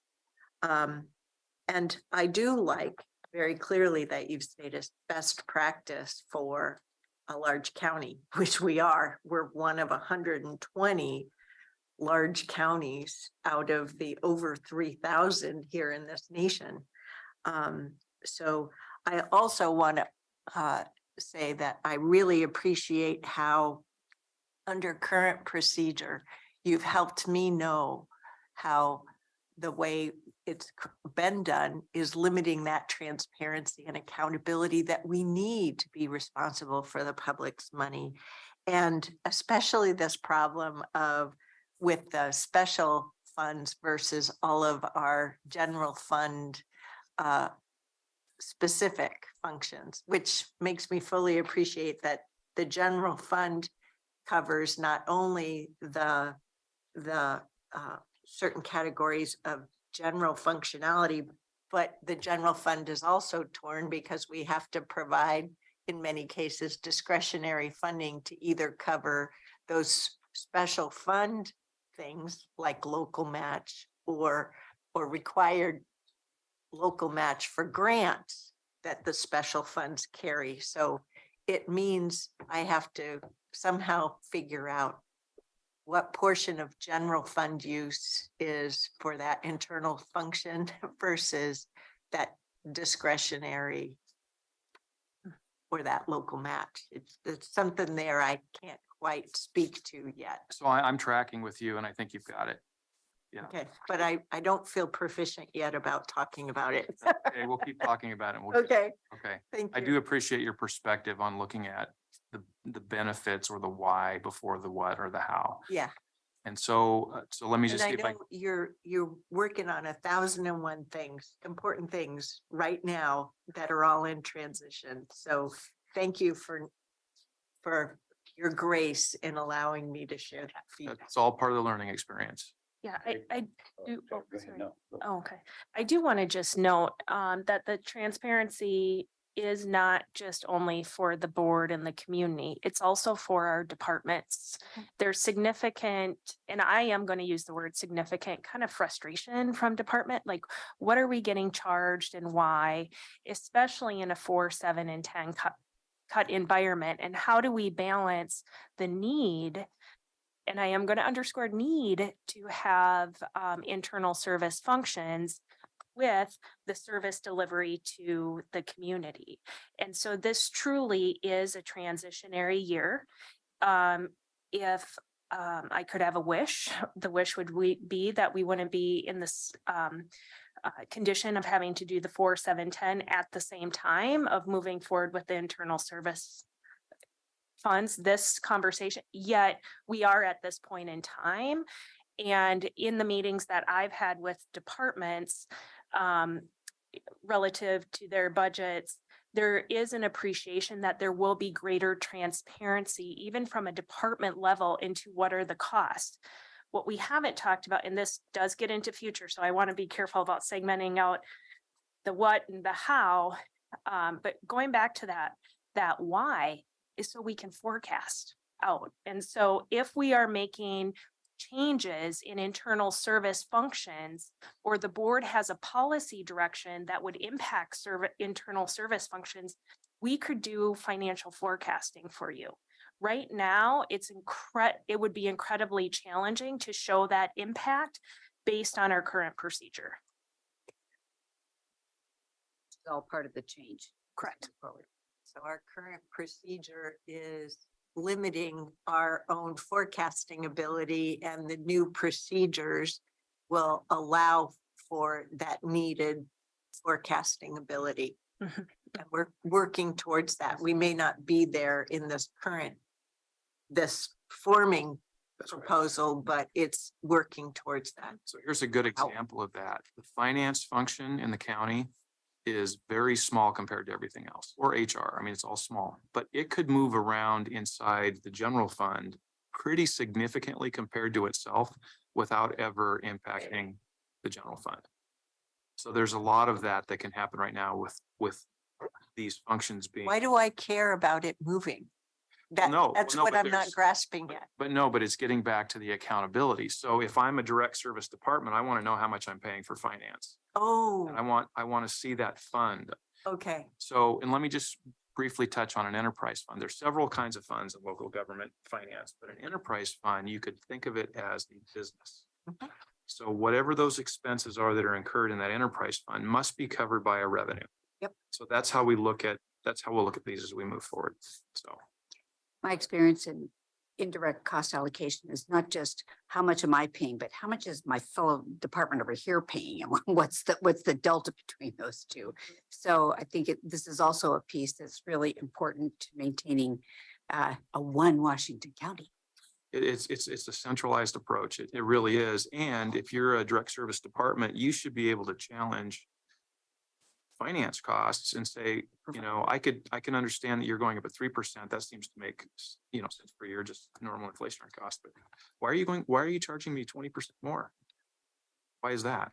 And so it gives us the ability to dive into that. So Commissioner Rogers, you've been patient with a bunch of us jumping in, so go ahead.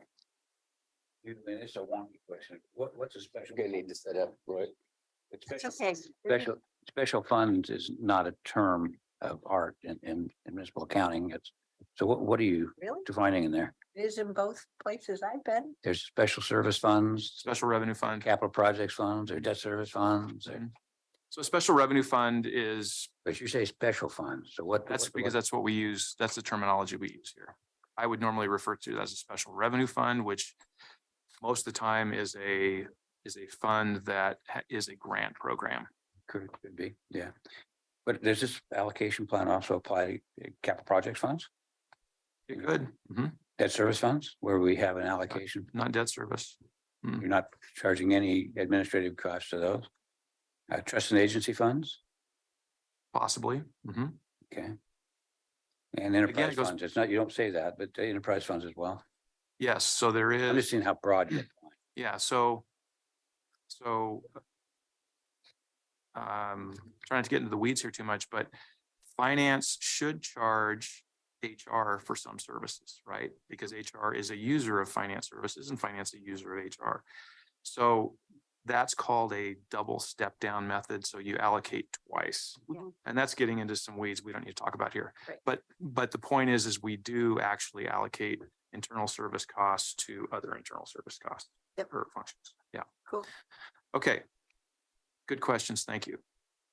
So here's an example of what it looks like for us on slide number 13. This is an example. These are our internal service overhead functions under fund description. And in FY23, they're all programs under Fund 100. Moving into FY24, each will have their own fund. So I will have Fund 534. I don't have that memorized yet, but I will be responsible for a fund balance, my beginning fund balance, my ending fund balance, making sure my expenses are defendable in that fund and that I'm managing to that fund. So I'm operating just like the requirements of anybody, any other fund, special revenue fund, special fund in the county. And it'll be transparent to everybody because we have your own fund. Not only that, it'll allow us to see what each individual fund is doing rather than for cost containment. I mean, so yeah, they're kind of And put it'll- on their own measuring budget. And it'll eventually provide us some longitudinal data over time. This is how we're doing from year to year to year. Yeah. So this speaks, I presume this is for accounting purposes, not for reporting purposes. It's gonna be in the budget not sure. document, isn't it? It'll be in the budget document. That's not reporting, financial statement reporting. You're not going to have, because Gatsby would tell you not to have too many funds, so you're gonna roll these into a fund. In Fund 500, for example, you could use one fund that represented all of these. These for accounting, so you can see, but for reporting, you'll aggregate, so Yeah. you have a decent sized report, you're not gonna have something that's. Yeah. Okay. so for example, in Board of Commissioners, our travel, our conference costs, those types of things would be in that category. It would be a object code within that fund. Mhm. Travel, training. And we would be subject to the 4, 7, and 10. Yep. Sounds fair to me. It does to me too. I also just want to highlight, it allows us to better reflect transfers from other funds. So for example, in OEICE, there are staff within the OEICE office that are funded by the Support of Housing Services to meet the conditions of the ballot language and the levy. So that will allow that also transparency in how we're moving dollars across funds. So we've got eyes on it. Okay, moving to the next slide, we're on number 14. So this is the second change for FY24, and this is the source of data that helps us. That data I was telling you about that goes to Maximus that they use to help calculate. So our current procedure is that our current projected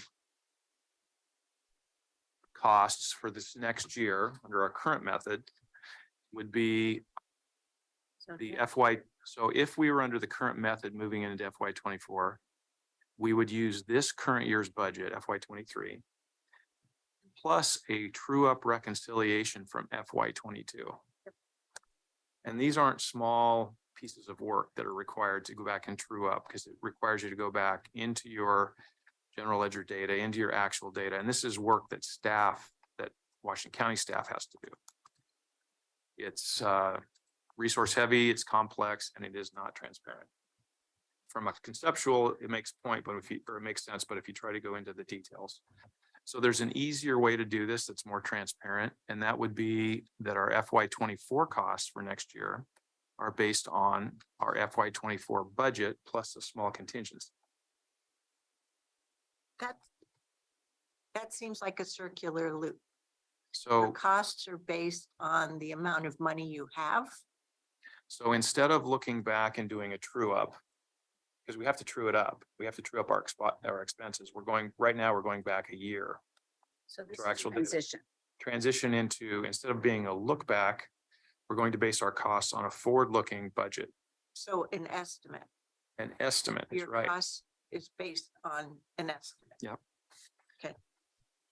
So the next question you're probably thinking is, well, how do you get that to actual? How does that actually come down? Well, at the end of each budget cycle, we have an ending fund balance that ends in any of those little funds. That becomes a revenue source for the next year, and you start again at zero. So over time, the costs naturally true up just through the budget cycle, But- not through a look back. But my concern there is when through the Metro Agency, when we went through transitions like this, we also recognized it wasn't just well, by the end of the next year, you will have magic happened. You will have tracked it quarterly, and we state that so that you're tracking it quarterly. Will you be tracking it quarterly, or is it a wing and a prayer and we wait 12 months? No, it is, if you have a budget of $100 and you charge your indirect cost out at $100, so I'm recovering 100 from my departments. Right. But at the end of the year, I only spend 95. Right. That means I've overcharged $5. Yeah. So at the end of the year, I have $5 left in my fund. Yeah. That becomes a revenue moving forward, and it reduces the amount I collect from my, yeah. So So you're it- at 95 for the next year. Exactly. So I only get 95 next year because I already have 5 from the previous year. Okay, so the allocation is cost forward. And it's only a budgetary exercise instead of a budgetary and accounting exercise looking Okay. back. Got it. All right. And it's easier to understand moving forward. How do you keep track of how well your estimates are compared to actuals? Well, you shouldn't have any wild swings.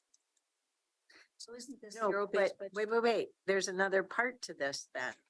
I understand the method of truing it up moving forward per department. But doesn't it also assumed in there is that there's some discipline or effort to make sure that the cost allocated actuals, how they compare to the estimated budget? And that's a good question. And that's where we have our longitudinal data over time that says it's reasonable for legal services to be for my department to be going up at 3% per year or something, whatever you figure as a department head that's reasonable. But why did it go up 14% this last year? Well, there's only two components. There's your costs, your budgeted costs looking forward, and your utilization. You're down into the how. Where in the system does that management occur? So the management occurs, and sorry, I'm going back to slide 2 to the department work plans up here. It really forces those internal services to be planning their work. It's part of that management system and not, I don't know who said like kind of just swinging for the opera and being responsive. Really that in our management structure, just like our community facing services, our internal services will need to do work plans. So it means that management has to keep watch of those things Correct. on an annual basis. Correct. Yes, not only management, but there's some built-in accountability with department heads as well Okay, through the budget process. thank you. Yep. That isn't something that was recognized as the previous work. This also gets us to a place of what I hear departments asking for is what is our service level agreements from our internal service? Like, what can we expect from our internal service departments? Thank you. This was helpful to me because this is different than where we have been. Yep, that's right. Okay. All right, last slide. Okay, here we go. So moving for FY24, moving to a full cost recovery model. Remember again, we have full cost recovery and we have the CFR or the federal cost recovery, but move to a full cost recovery. So our current procedure is that our cost allocation has been based on the federal limits. Okay, we have not fully recovered our costs for indirect services.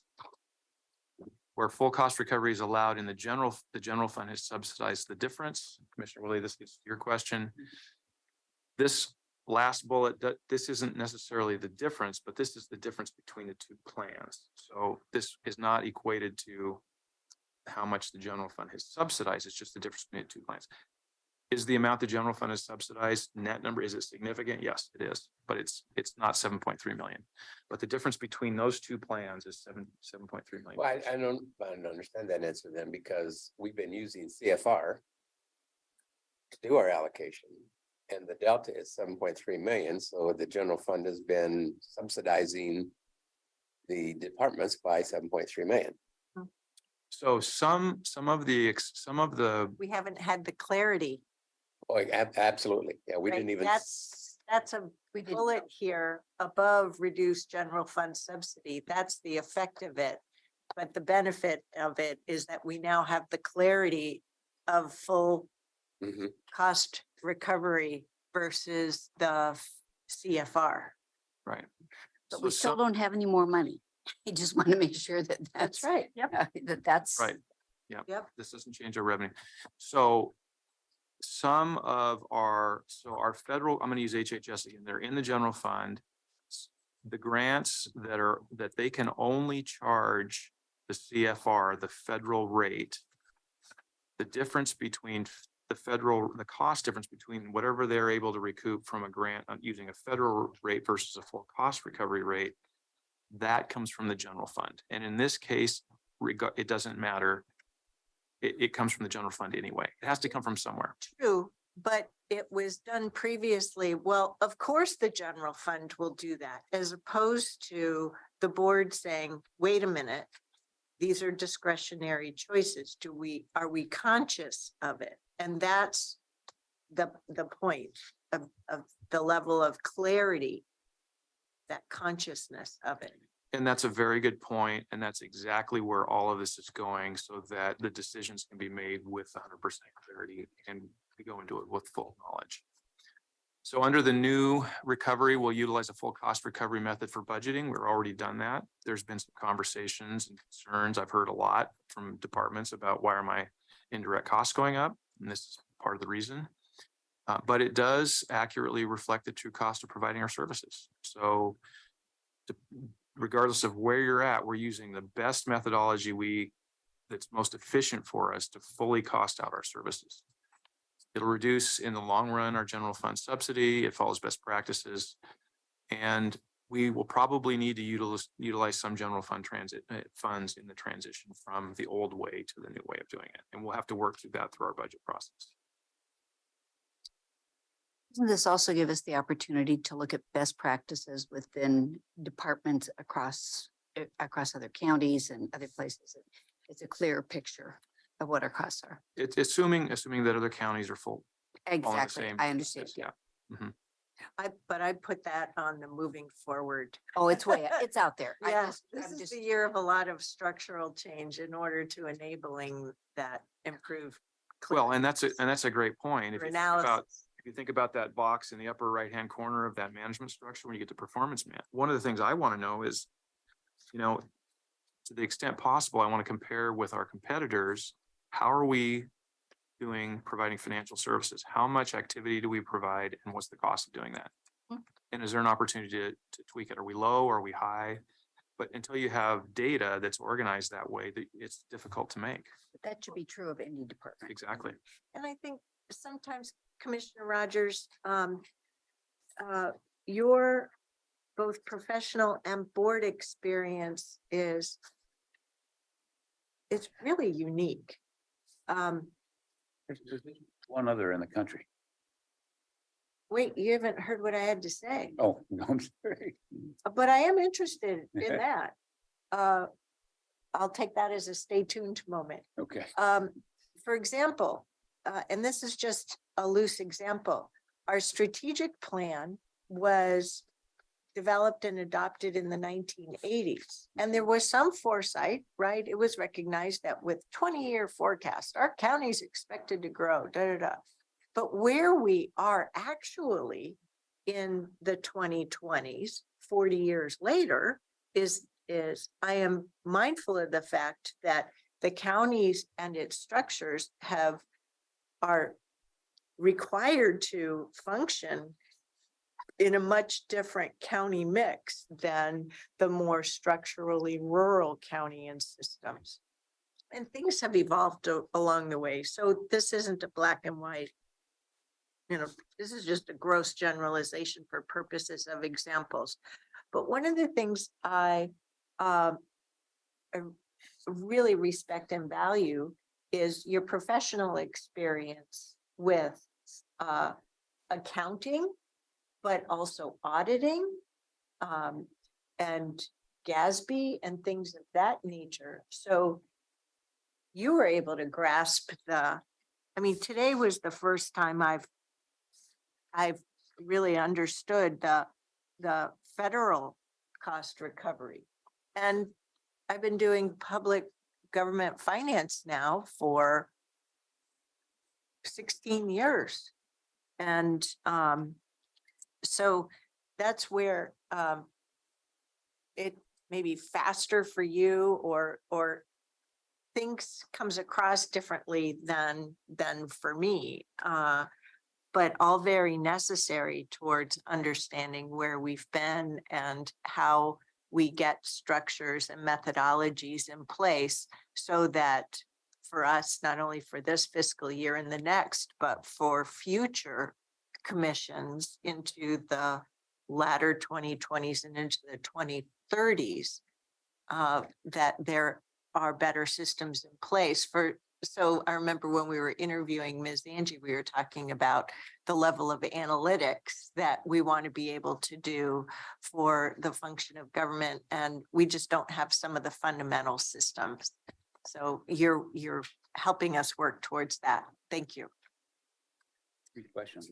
Oh, and that other thing that you were. I ran into somebody who actually was a CPA who had municipal accounting experience in another county. It's been a long time ago, but yeah, you don't find people like I'm an odd duck. You're a unicorn. I'm a very unicorn.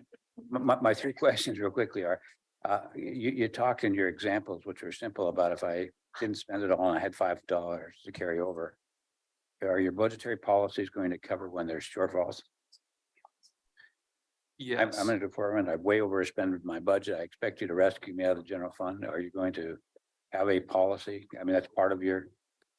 Right, so And then not be 10%. You may have to take a 20% hit because you're way over. well, there needs to be one as some sort of a contingency in each of those budgets, because now they're standalone, they're not blended with the general fund. There needs to be something.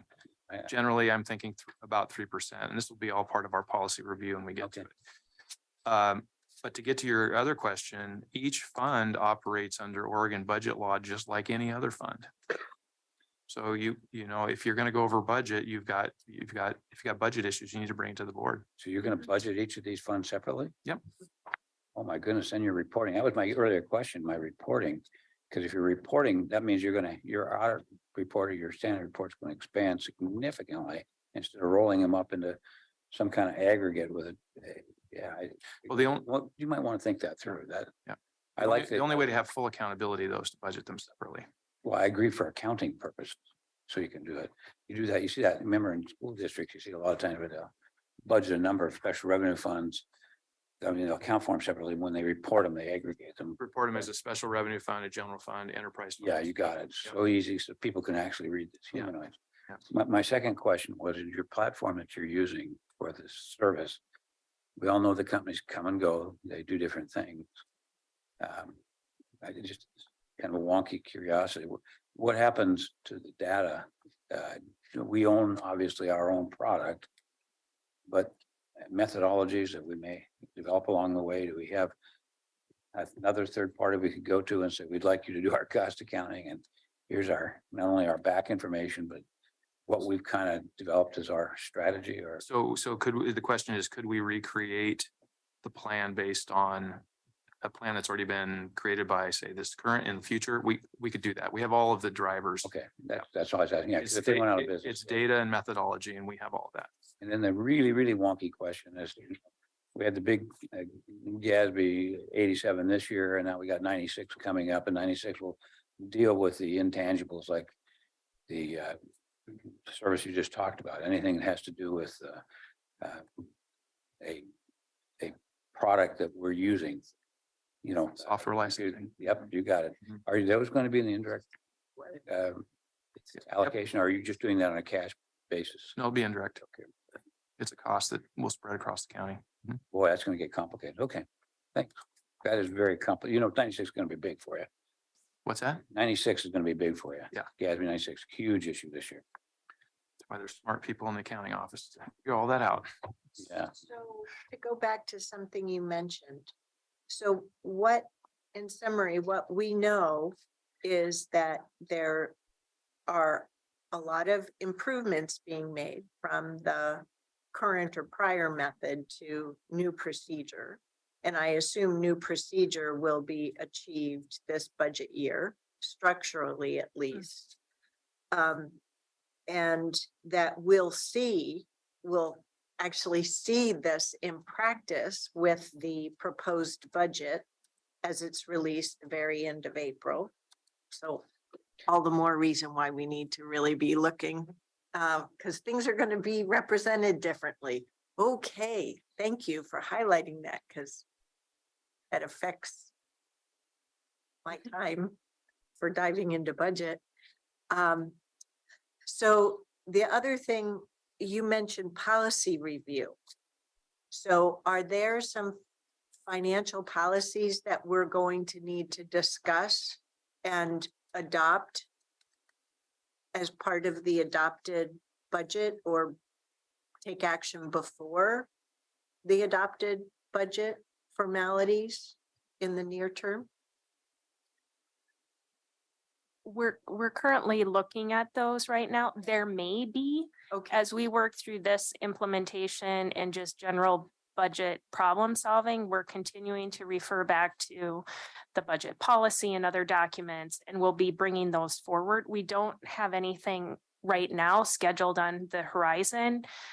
I just, we may need that revisited. so what we're going to need to do is figure out, there's some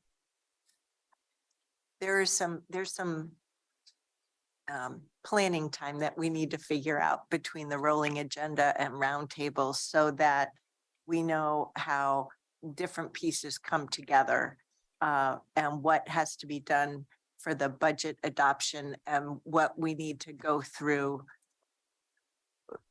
as it will impact early direction for next proposed year. That's where my head is at right now, and making sure that the plans are laid so we can do our part. And I was just going to jump in also on slide number 7 is the snip out of our current policy. Right. So it's very much a high level. Yes. And so what we've been talking about today is the procedures. Yep. Below that. So Yep.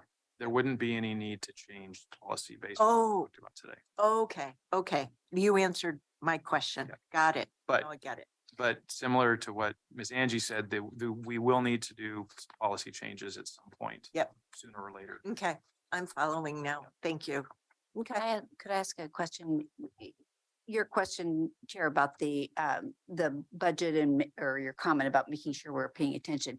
Will you be highlighting these changes in the budget? Yes. Thank you. Yes. I just, it's overwhelming at best. So just the highlighting would be helpful. Those So are going to be incredible budget presentations this year.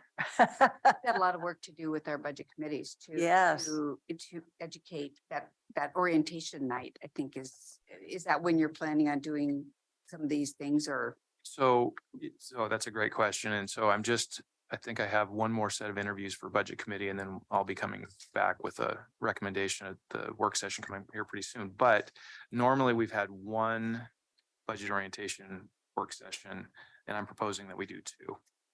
One is just the normal orientation, and the second one would be just to collect all of this information we're talking about now and try to bring the budget committee up to speed as much as we can.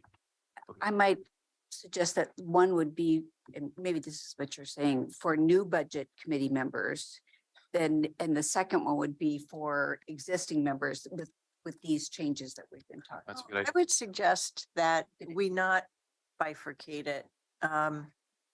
Because there's so much that's going to be new that we're all going to get through it together. And even if we know it, it's still, I think, going to be beneficial to be on the full journey together. Well, they don't live and breathe that budget for 8 months. Yeah. Exactly. They probably recycle it as soon as we approve it. So, so it's been 12 months since they really, or 10 months since they really had a refresh. So I think that's a good point. We'll just Yeah, and do them both together. They may not know the degree to which we've been going through this work about mandated, funded, local, blah, blah, blah. Yeah. And those will be recorded, correct? Yes. Yeah, I assume so. Yeah, they're all public meetings. All right, any other questions? I'm just impressed with the amount of work that is going on at the same time that there is service delivery going on. Huge load, and I'm grateful for it. Well, I'm grateful for the changes and the introspection into what we're doing, and thank you. So I think that's probably what you were saying, but it's really interesting. Great, thanks. All righty. Anything else today for roundtable before we You're- close up? 13 minutes late. Okay, we're all done then. Thank you. Okay.